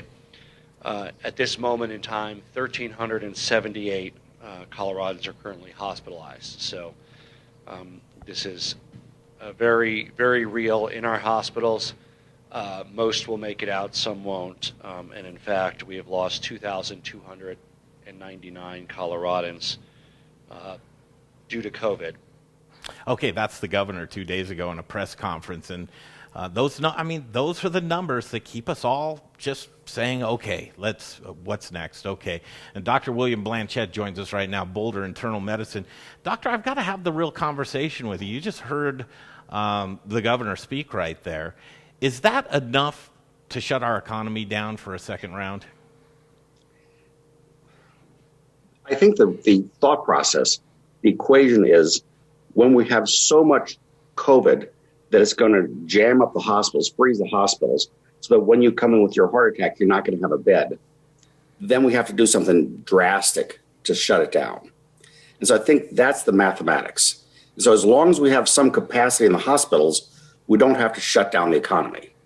But hang on, Doctor. Capacity, we're done. Okay, we got that, and we've all heard that. But I would have other people that tell you, George Eater from Pizza Republica, who's right there in the convention center area. The convention center is a designated spot for COVID patients that's empty. We renownedly, I mean, did you watch MASH? You could set up a camp for people instantly. There are things that we can do to alleviate that problem, but what can we do to alleviate these businesses that are closing their doors? Right. Well, the tragedy is we don't have to shut down the economy to do that. If people behaved in a responsible fashion, if people wore masks, if people socially distanced, we would see this pandemic taper down and virtually go away without shutting down anything. So if we all acted responsibly now, we wouldn't have to be having a conversation about shutting down. The same COVID virus existed in May, June, July, August, September, October, and we weren't doing terribly. When the students came back from the universities, we took off. And there are enough people who don't think masks work, who don't think social distancing is important, who think that parties are fine, that has gotten this virus cranked up again. Yeah. I went 6 months without a patient in the hospital. In the last 3 weeks, I've had 4 patients in the hospital with COVID. So during those 6 months, COVID existed. The tinder was there, the sparks were there, but people were behaving themselves. People were doing the right thing, and we were opening and opening and opening successfully. The universities opening were the thing that spiked it. We brought people from all over the country. High areas of COVID were brought into Boulder, were brought into Fort Collins, were brought into Denver, were brought into Colorado Springs, and it's just bloomed. And if everyone behaved right, it wouldn't have, but we're not gonna. That's not gonna happen. That's not realistic. So what areas of the economy need to be shut down? Now, I heard your last person. Let's go slow, Doctor. Put a bookmark in that, please. I don't want to throw off your train of thought. Thank you. I want you to go back to that. COVID is COVID is COVID. We've learned a lot about COVID, right? Yes, since the inception. Is COVID the same COVID now that it was in March? That's a very good question. It is less fatal than it was in March. The percentage of people hospitalized back in March, about 20 to 30% of people hospitalized died. Now about 5% of people who are hospitalized die. We have a better understanding of how to treat it. We have a better understanding of how to reduce these symptoms, like taking vitamin D, like sucking on a zinc lozenge, simple stuff like that can make a big difference. So it's a little bit less scary than it was back in March. It was petrifying in March. It's a little bit less scary now. And so I think that we can get where we need to go if people acted socially responsible. Okay, now that's interesting. That's messaging, socially responsible, because a lot of people right now are saying, okay, what is responsible? Now, okay, masks. I don't know anybody that's not wearing a mask. You see the few people here and there, and they do that to rock the boat, or they're just anti-maskers. But for the majority, I think most people want to play by the rules. Now, we also know who to protect at this point. Data is coming back. These are the most vulnerable people in our population, and this is who we need to protect. The overall blanket messaging for everybody, should that be specific? Is that just a way to get the messaging out there to have people lock, stock, and barrel? Or should certain portions of the population be treated differently within this? And I bring this just back around to restaurants and businesses. If somebody's willing to go patronize your restaurant and eat a meal there, why not let them? Okay. First off, it's my position that you can eat a meal in a restaurant safely. There's technology where you can recirculate air through ultraviolet light and kill the virus. And you can create an indoor environment and make it act like an outdoor environment based on UV destruction of this virus. The fact the federal government has not given all restaurants a tax credit to buy these devices that can turn the indoors into the outdoors is stupid. They should have done that a long time ago. So if you go into a restaurant wearing a mask, you sit at your table, the restaurant either has excellent ventilation or has these UV things, you can eat safely in a restaurant. They had that article a few weeks ago that said that eating in restaurants was hugely dangerous. It was bad science. It was a bad article. It was badly done because they were just doing association. People who ate at restaurants had twice as much COVID as people who did not eat at restaurants. What you had done is you had identified a population that was less risk adverse. At that point in time, to go to a restaurant was considered taking a chance. You identified a population who were not risk adverse, i.e. those who went to restaurants, and they had twice as much COVID. Then they blamed the restaurants for the COVID. Those same people will go home after the restaurants, hang out with their friends, do other things that non-risk adverse people will do that put them at higher risk for COVID. So first off, I think restaurants could be operated in a fashion that does not increase your risk for transferring COVID. Secondly, to respond to your question differently, is it okay for me to engage in dangerous behavior that puts me at risk of COVID because it's my choice? Well, if I were the only person involved in that choice, that'd be great. But the bus driver on the bus that I'm taking home tonight, the Uber driver that I'm driving with, the patient that I sit across the room from, those are people I am putting at risk if I have COVID. And so it's not just putting me at risk, it's me putting other people at risk too. Okay. Along those lines, I think people are really trying to grasp at logic, make it logical to me to understand. I want to play a clip for you from the governor, and I think right now just the contention is picking and choosing. Favorites seem to be picked and chosen, and it defies logic. It just throws it out the window. Here's the governor. We want to make sure we emphasize the need for K-5 especially to return to in-person instruction. We feel that based on the data, for many families and for many kids, that is the safest place they can be with the safety parameters that we have at school. And we encourage that in-person service so that our children's future is not yet another casualty of this pandemic. Make sense of that for me, please. Okay, well, it doesn't make sense. And let me preface this by saying I like Jared. I think Jared's doing as good a job as can be done at this point in time. But to say K-5 is a safe place to go, I have a person who works with me whose kids are in the K-5 realm. And guess what? The kid sitting next to her daughter gets COVID. And this kid has trouble keeping his mask on. So now her daughter has been exposed to COVID. So what's the implications of my practice? The implication of my practice is that this person can't come to work for a week until her daughter has been tested negative for COVID. 6 other people in the classroom developed COVID. They brought it home to their parents, maybe their grandparents. And so, yeah, the kids in that classroom are going to be safe, but they're going to transmit COVID to each other. They're going to bring it home, and their parents and their grandparents are going to be at risk. So if I can go back to your comment before, where you say everybody you know is wearing a mask. Well, everyone I know who has developed COVID has had exposure to someone who didn't wear a mask. And so they're or exposure to someone who was in a group where unsafe behavior was occurring. And so we're not all pulling the ropes the same direction. There's this, we're in a German air raid and people are leaving their lights on. That's what's happening here. You need to protect everybody by turning your light off in a German blitzkrieg air raid.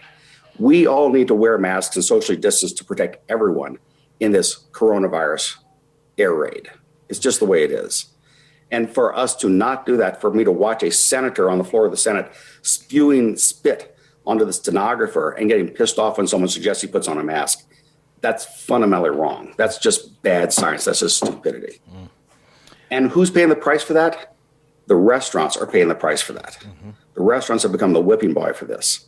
And that is they're not being bailed out adequately either. It's irrational thought that our Congress is doing right now relative to, the restaurant is the best industry to point to here because it's such a critical industry. So many people are employed in this industry, and they're suffering the most, and they're not getting the help they need. Tolerance is getting thin right now. I can tell you that. Right? The unrest is growing, and your thought process is very consistent, although the mandates are not. Your thought process is that, okay, well, should you be able to go out and live your life if you choose to risk your own life? Your answer is, well, no, because there's other people at risk. Risking others. When I played the clip from Jared Polis about in-person learning, that same logic applies. Yeah. I mean, grubby little kids running around with their stinky little hands, and they're into everything. They're little carriers, right? Yeah. I mean, that's just the way it is. Generally, if a kid brings something home from school, everybody in the household catches it. That logic blows my mind, and I think other people say, hey, you know what? I'm not the smartest whip in the world, but I call BS on that. And when doubt sinks into people's heads, whether it's politicians, bureaucrats, medical, that's when we're going to start to see a really different climate. So here's the question.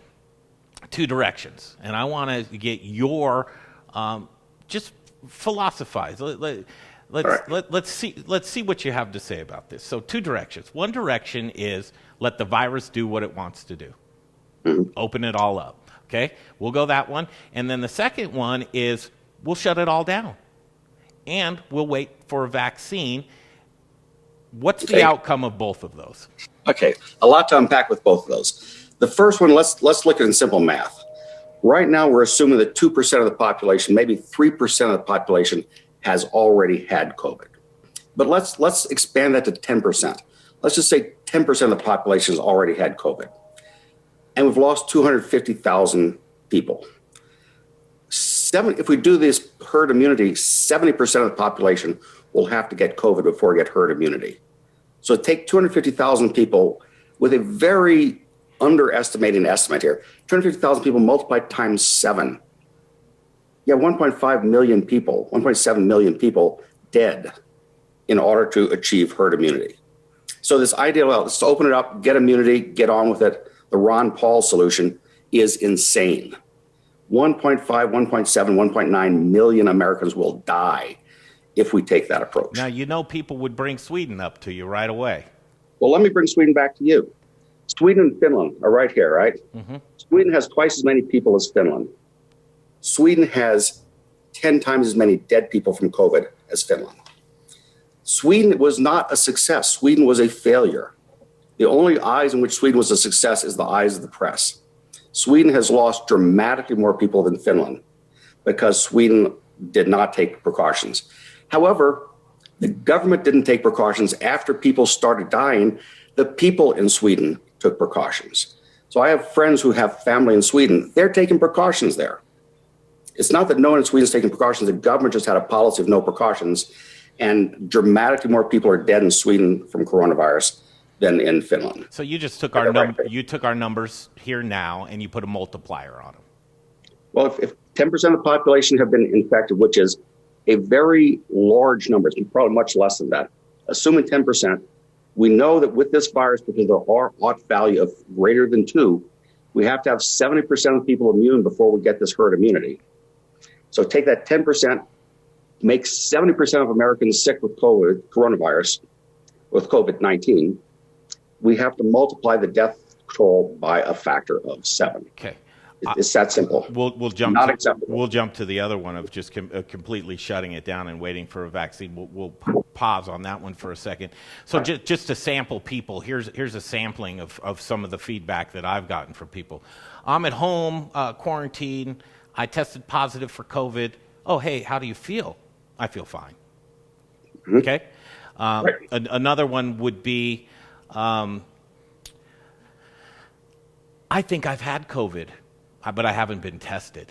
I was sick as a dog, or I was feeling my taste went away, but you know what? I'm fine now. I don't know if I had COVID.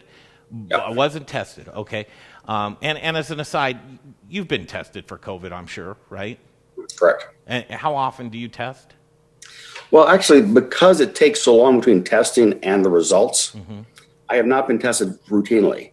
As of today, we got in my office a 15-minute accurate COVID test.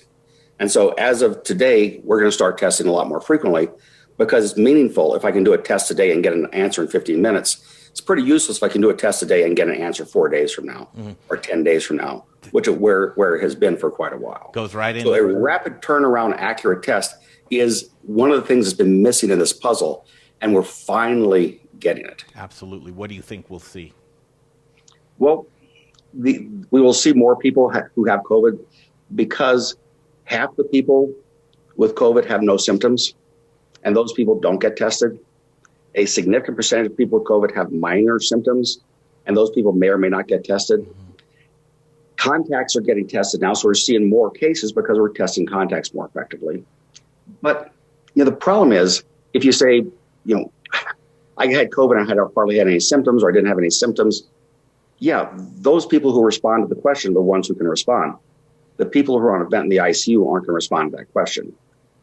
The people also say things like, there's only 1% mortality. That's nothing. Well, 1% mortality means that if you got on an airplane, every airplane you got on, 2 people on that plane were going to die. Would you ever get on an airplane? No. That's the statistic we're looking at. Well, where are we going? Okay, that's a good point. Where are we going, Doc? I mean, that's going to change up my perspective of that. If we're going to Nebraska, no. If we're going to the Bahamas, doctor. And so that's a real thing, risk. Are you willing to risk? And yeah, absolutely. So I do want to get into that other scenario of shutting it all down. Because, and before we do, but my thoughts are fleeting, I apologize. That same thought process is that there are a lot of people that die of car accidents every single day. I don't even know what those numbers are, but I have to believe that they're probably similar to COVID. Or less, or more. Do you know? Heart deaths are a lot less than COVID. Are a lot less. Yeah, heart disease is number one, almost twice the COVID rate. Next is COVID, then comes cancers. Different cancers. Sure, and I'm using car deaths just as the jump across scenario. Yeah. Well, do we just keep people out of cars? Let's just outlaw cars. There's a certain risk in everything that you do, but we want to err on the side of caution. Okay, let's shut it all down. Let's shut the economy down, people down. It's a lockdown. It's a stay at home. Wait till the vaccine. What would that do right now to COVID? Well, first off, obviously it's not sustainable. You can't shut down and stay shut down. That just doesn't work. But the purpose of a shutdown is to take COVID from a very high rate and quickly bring it to a very low rate. And shutdowns can accomplish that. We know that shutdowns can accomplish that. The problem is, if we were at a very low rate back in June and we let it go, we didn't do what we needed to do to maintain a low rate. Had we done what we needed to do back in June and July and August, we would not be having this conversation right now. What didn't we do? We did not mask. We did not socially distance. We did not stop partying. Well, who's the we? I did. Jay did. Most of the people I know did. As a society, there were enough people in our communities who left their lights on during the Blitzkrieg that we all got frickin' bombed is what happened. Mm-hmm. And you believe that those people changed their habits? You believe at one point in time that they did follow by the rules and that's when it was curbed? I think that what happened is 2 things happened. Number one, by September, there was a huge amount of COVID fatigue in this state, in this country, and in this world. The world has COVID fatigue. And so countries who had done very well come September start seeing a resurgence. Everywhere in the United States, come September, start seeing a resurgence. And so I think that people started saying, I can't do this anymore. I got to go see my grandkids. They go see their grandkids. I can't do this anymore. I got to go. You do it and you get exposed. And so that's the concern, is that we had COVID fatigue. We let go of the potato. As we say down in Louisiana, lâche pas la patate. We let it go. We didn't hang on to the potato, and COVID exploded. We can grab that potato again. We can mask up. We can socially distance. We can do the responsible things without shutting down society. If we shut down society, if we get to the point that we are continue to see this exponential growth, we see the hospitals exhausted, build up. Yeah, we have the convention center, we do. But we don't have an extra 100 or 200 doctors to staff it necessarily. We don't have an extra 600 or 1,000 nurses to staff it. We run out of resources at a certain point in time. True. And so at a certain point in time, we either make the decision, we're going to accept dead bodies on the street, or we're going to shut down the economy. I don't think we're there yet. I don't think we have to get there. I know we don't have to get there if people acted responsibly. Masks. It takes one person without a mask spewing viruses against 200 people with masks. Mm-hmm. Those people with the mask will still get sick. The masks do a very poor job of protecting the mask wearer. They do their job of protecting the world from the mask wearer. And so if you have 200 people wearing masks and one person with coronavirus who's spewing it out, not wearing a mask, those people wearing masks are very, very much at risk from that one person. So we need high participation, 99% participation in mask wearing. That's what it takes. Doctor, and just a couple more for you. I know your time is valuable. You have to go. What do you expect to see on the trajectory that we're at right now with our latest restrictions? I think that the number of cases going up, people now knowing people who have died from this disease, people now knowing people who have this disease, who are really sick with this disease, people are going to start paying attention. And with it, probably if we did nothing, we'd see the cases come back down again. I think that if we encouraged people to really enforce a mask mandate in public, we would see the cases coming down nicely. We have not yet saturated the hospitals. We still have room to shut down all elective procedures and make room for the COVIDs. That is a possibility. That's something we can still do. So we're not at the point we need to shut down the economy. We're this close to having vaccines that will work. Here's the deal. A vaccine that's 95% effective can do what we need to shut this down. I used to say vaccines aren't going to do it because I was expecting a 70% effective vaccine. A 95% effective vaccine shuts it down. It worked for polio. It worked for smallpox. Polio was a 99% effective vaccine. Smallpox was a 90% effective vaccine. The vaccines shut down those diseases. This vaccine will shut down this disease. The nice thing about a 95% effective vaccine is if I want to protect myself and if I want to protect my elderly patients and if I want to protect my vulnerable, they can get the vaccine. And if other people don't care, at least those people are protected for a while. I'm very excited about this vaccine. I think this vaccine is going to change the game. Plus the therapeutics that are out there now, this monoclonal antibody from Lilly, which reduces hospitalizations by 74% in the at-risk population. These things are going to change this disease quickly. You know, the CDC is still saying, it's going to be a few more years. It's not going to be a few more years. Hang on for a couple of months. We're going to have an effective vaccine. We're going to have effective treatments. Going to have a different face of this disease. And we're going to be able to go out and have a beer together and laugh about 2020, how crapped up 2020 was. I don't know. I think maybe we'll see a bunch of healthy people with no jobs and nowhere to drink that beer. Well, that's a risk. And, the PPP program, when it first came out back in March, was a godsend. It allowed me to keep my practice open without having to fire everybody. We were all hunkered down. We didn't know what tomorrow was going to bring. I was able to keep all my staff on staff. I paid everybody to stay home for, not everybody. We still had a skeletal crew, but I could pay my people to stay home for 2 months, 3 months. And then as the economy opened up again, I still had a full staff. With the restaurant industry, it makes so much sense to have a PPP for the restaurant industry and other similarly vulnerable industries. I don't need another PPP right now. It'd be silly for me to accept a PPE. There are some doctors who do. I'm not one of them. Most restaurants do. And they can keep their staff instead of on the unemployment rolls, on the PPP rolls. It's not going to cost Uncle Sam anything more to keep people on the employed PPP rolls. And as soon as you can, you open up. And if your employees are being paid with PPP money, you can afford to stay open at a non-sustainable level and sustain it until the economy comes back. Such a crafty, wonderful idea. I was shocked that our Congress came up with it. I guess I shouldn't be shocked they couldn't come up with it twice, but they need to. I'm going to avoid asking you the question on if you're going to take the vaccine. I think you just gave us your answer. You're very you're pumped on it. Well, I still need to see the safety data firsthand. From what I've heard, it sounds good. From what I've heard, this is going to be a pretty safe vaccine. And there's a risk. There's a risk to a vaccine. There's a risk to not a vaccine. I think with this particular circumstance, the risk to the vaccine is in favor of going ahead and taking it. And in my case, because I do expose myself to vulnerable people every day. I saw an 87-year-old with heart disease followed by a 97-year-old with coronavirus. I gotta be careful. I can't give this disease from one patient to another.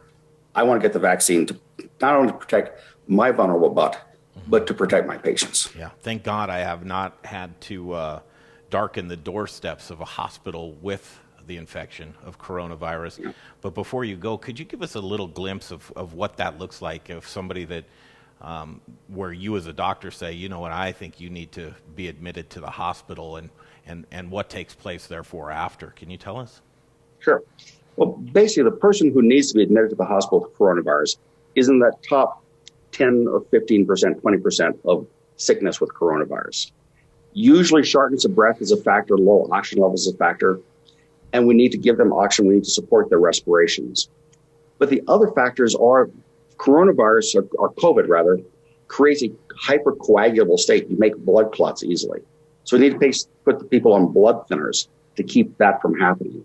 So supporting their respirations, giving them oxygen on blood thinners, plus, timing of if we had access to convalescent plasma or to these new antibodies that are available that can make a real difference, that would be great. We don't have access to it yet, but we'll have access to them soon. Give them early on in the disease. They don't work late in the disease, they work early on in the disease. Then the other thing is when do we give them steroids? When do we need to calm down their immune system? That's kind of intermediate in the disease. When do we need to use a ventilator? When do we need to use ECMO, extracorporeal membrane oxygenation? These are all as things get worse with this disease. So the early on stuff where you came in, we had no clue what to do.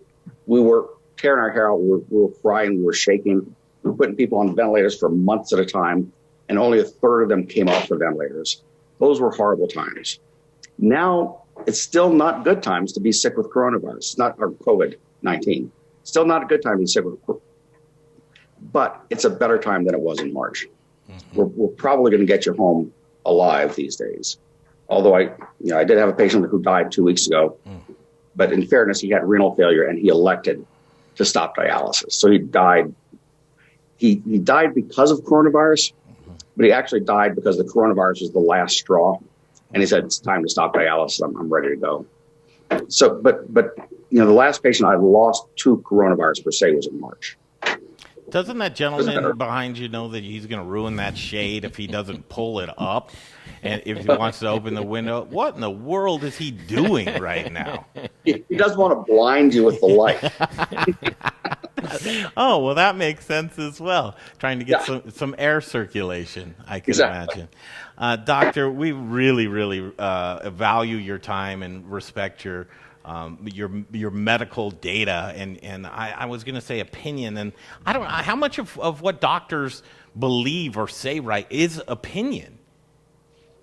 Well, I mean, everything's opinion. It's a practice of medicine, but it can be opinion that's very well educated opinion. And if you look at everything there is written about treatment of coronavirus and outcomes of coronavirus, novel coronavirus, COVID-19, your opinions start to have a little bit more value. And so it's all opinion because it changes. Yeah. And so it's all opinion. You must. But I do want to actually share something. Please. I've seen many times on your show, someone saying, most of the people who die from this disease have other risk factors. When was it okay for people to die just because they had other risk factors? 64% of the population has at least 2 other risk factors. And that's not even counting age. That's counting other risk factors, hypertension, diabetes, obesity, things like that. When was it okay to say that just because you're over 65, it's all right that you're a death statistic? That's crap. We people who say that, what can I say? I get infuriated. And I'm with you on that. And I'll just refer to a 9 News piece of a gentleman that I know, John Elliott, who had 2 bouts with cancer. The final blow was coronavirus or COVID. And the media led with COVID. And I knew him personally that just to me, it really diminished his fight with cancer and what that did to his body. And so it is that, where's the middle? And I don't think that you can completely dismiss the underlying health issues, but you're absolutely right. You can't notch things up to, well, it's okay. That person wasn't healthy. or that's okay. They had an underlying condition. And to me, that's just a bad taste type of thing. He's obese, so it's okay for him to die. He was obese. Yeah. His fault. Yeah, that's terrible. Doctor, we're going to keep following this thing. It's an interesting thing. As the beginning back in March, and as it really increased, right now the hospitalizations are at an all-time high, right? It's starting to get scary again. Okay, and in March, this is where we're surpassing is what was in March. Well, we have surpassed March, yes. Yeah, in March, your thought process was like, I might be faced with Sophie's Choice. You don't seem to have that same demeanor right now. Well, we survived March, and we're better at treating it now than in March. We have a better idea of what it is now than we did in March. And I feel sorry for New York. I mean, New York was the Pearl Harbor of COVID. New York got inundated with COVID when no one had a clue what to do with this disease. And a lot of people got very sick and a lot of people died. And if that same thing, that same disease had spread across the country with the same statistics as we were seeing in New York, it would have been a horror endowment never precedented in this world. Fortunately, that's not the case. Fortunately, we're in a position where we can still shut down elective hospitalizations and have plenty of room for a lot more COVID cases. And hopefully we won't have to. But we're not at the end of the rope. We expect if someone's admitted they'll go home, they'll survive it. It doesn't always happen, but it happens 95% of the time. Back in March, that wasn't the case. Admit somebody to the hospitals, a third of them didn't come home. A third of them left in a bag. That was very scary. This is upsetting. It's not as petrifying as it was in March. But the irony is that we're treating it the same exact way. We're treating it the same exact way, but it's a game of numbers. You take 10% of the population and then give the same disease to 70% of the population. It gets scary again. It gets way scary again. Now, you're at the doctor Zoom desk right now, but I'm looking behind you. Which one of those easy chairs is yours? This one right here. That's the one? Close one. That's the one, yes. Take care of yourself, doctor. We love you. We'll catch up soon, okay? Thanks. Take care, Jay. Dr. William Blanchet from Boulder Internal Medicine. He still thinks I'm Jay. Well, I think he was saying goodbye to me as well. I think he was like, and thanks, Jay. Right. I think that's what let's break off. I want to come back, put a ribbon on today's show. I know that there was choppy stream internet connection, really wonky today for some reason. I'm hoping that the replay of today's show, which will be it'll be worth your while. We had a barn burner of a guest on, Gerald Celente from Trends Journals.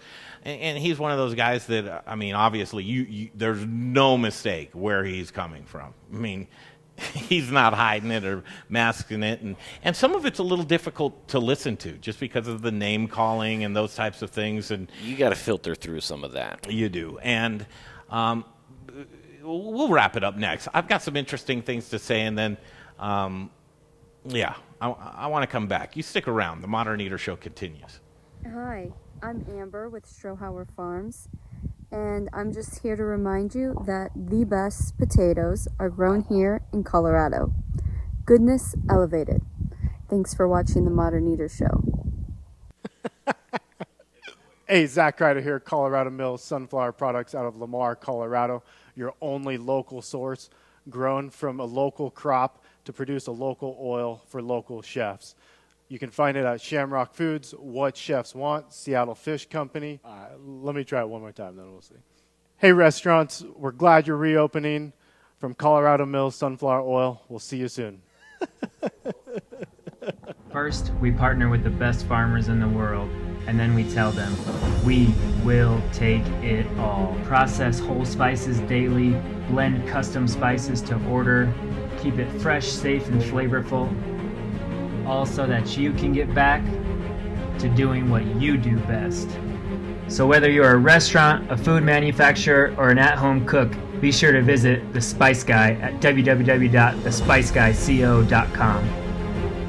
Hey Modern Eater fans, I'm Don Trobo with The Annex by Art at Mills, and I just wanted to give you a heads up about some of the great things we've got going on locally in the state. We're headquartered right here, and we're working with farmers in the San Luis Valley to bring you amazing Colorado quinoa. It's just like the South American stuff, but grown locally We've got transitional wheat flour that's grown by farmers in Colorado and surrounding states who are in the process of turning their fields into organic. So we're taking that transitional wheat and turning it into flour, and now it's available for you to cook and bake with. And last but not least, we're now cleaning grain berries in Denver. So things like spelt or wheat berries or pearl barley, those are things that we're now doing right here locally and are available to you. Can't wait to share it with you. Hi, I'm Jeff Nations from Aspen Baking Company. It's really important right now to support local. That's why I support the Modern Eater. Now, back to the show. Hey, you guys, Jay here with the Modern Eater Show. Thanks for watching. Don't forget about our YouTube and Instagram channels. A lot of killer content over there. Throw us a subscribe on YouTube. Throw us a follow on Instagram. And thank you for supporting TME. We couldn't do this without our amazing sponsors, so let's check them out right now. Come on. We got that great facility over in Park Hill that we want people to come over, try things out. Yeah. And it's been wonderful. And so there's a lot of times where people will come to us. Justin Brunson, a great example. I was over at River Bear yesterday, and I said to him, just give me your dream. Yeah. Tell my organization what it is you want your dream to be and how you want to get there, and then we'll figure out how to get you there. Okay? Because there really isn't anything that can't be done realistically. You talk about Canberra. We talk about all the Middleby brands, whether it's, Pitco, Blodgett, Turbo Chef. These are best-in-class brands. Glass Tender, we were just talking about earlier, Wonder Bar, Steel Light, Dexter, American Metalcraft. You just go on down the line. We have best-in-class brands. And because of that, we're able to really answer anybody's need. And that's why I always tell everybody, tell me what your dream is. I strip down to my skivvies. All right, here we go. I got it. Hey, everybody, Steve Gould from Golden Moon Distillery and Golden Moon Speakeasy. When I get my cocktails to go from Golden Moon Speakeasy, I go home, I kick back, and I watch The Modern Eater. Skivvies. Hey, I'm a Marine. It's skivvies, man. And I encourage you to join me in supporting our restaurants during these challenging times by treating your family to takeout or delivery. And we look forward to working with the legislature to help our cherished neighborhood businesses get through this difficult time period. Our cherished neighborhood businesses get through this time period. That's the voice of Jared Polis 2 days ago in his press conference. It lasted about an hour, give or take. Some questions and answers. There's a lot of things are very murky right now. Welcome back to Studio Kitchen, Colorado, home of the Modern Eater. I got to tell you, Rich O'Brien, Elevation Food Service Reps, as you guys navigate and try and figure out how you're going to maintain outdoor business, keep your food warm, keep it cold, keep it actually delicious, get a hold of Rich O'Brien and Elevation Food Service Reps. That's elevationreps.com. Check out Rich O'Brien. Okay, I want to do this. You might not even sit through this, but I hope you do, because this might shed a little light on the levity of this situation that we're facing right now. And I think just the last couple of days' programmings as we look into tomorrow when the new restrictions come in the metro area, it's going to get difficult. It's going to get more difficult, and the decisions are real. Restaurants, obviously, business owners, but businesses across the board. And this is just restaurants. It's just restaurants. I'm going to do this, and again, I'll probably stumble through a little bit of it. But if you can make it through the end, I think you might have a perspective that should tell you why collectively we need to get our voices together and be heard, because my estimation is we can't do more of this. So where do we go from here? That's the strangest part of this. Here's our closings. Westward published it today. You can do this yourself. This is great dining room conversation as you spend the last day dining out tonight, which I hope you do. Here are the closings since March. 3 Kings Tavern, 12 at Madison, 20th Street Cafe, Acorn, Alternation Brewing, American Cultures Kombucha Tap Room, Arata Ethiopian Restaurant, Arminda's, Bar Helix, Bent Fork American Grill, Baiju's Little Curry Shop, Blue Pebble, Brazier's 1010, Brucci's Cafe Cubano, the Budlong Hot Chicken and Hamburger Stand in Zeppelin Station, Butcher's Bistro, CNC Coffee and Kitchen, CB and Pots, all 4 locations. The Cereal Box, China Box, Choi Fu's Baja Cantina, Common Grounds Coffee, Costa Vida Fresh Mexican Grill, Dazbog on 501 West 12th Avenue, Daily Grill, Dunbar Kitchen and Tap House, Euclid Hall, Foodacopia, 4 Barrel Bar and Barbecue, Fresh Fish Company, Frejillo's Colorado Cuban Cafe, Gallup Cafe, Good River Beer Company, Gozo, Great Northern Tavern, Hidden Idol, High Tide Pokey, Jason's Deli, Lacuna Juice and Yoga, Landry Seafood House, Lena, Liberati Restaurant and Brewery, Local 46, The Market, Meadowlark Kitchen, The Med, Milo's Sports Tavern, Morton's The Steakhouse, Next Stop Brewing Company, Nick's Diner, The Night Shift Saloon, The Ocean Air Seafood Room, Old Chicago, Old Major, The Palm Steakhouse, Paris Crepe, Periodic Brewing, Poorhouse Pub, Proof Nightclub, Public School 303, Punch Bowl Social, Racine's, Rialto Cafe, Rose's Classic Americana, Rock Bottom Brewery, Rory's Tavern, Rubio's Coastal Grill, Scratch Burrito and Happy Tap, Tahona Tequila Bistro, There, Tom's Diner, Tony Roma's, Uncle Joe's Hong Kong Bistro, Vesta Dipping Grill,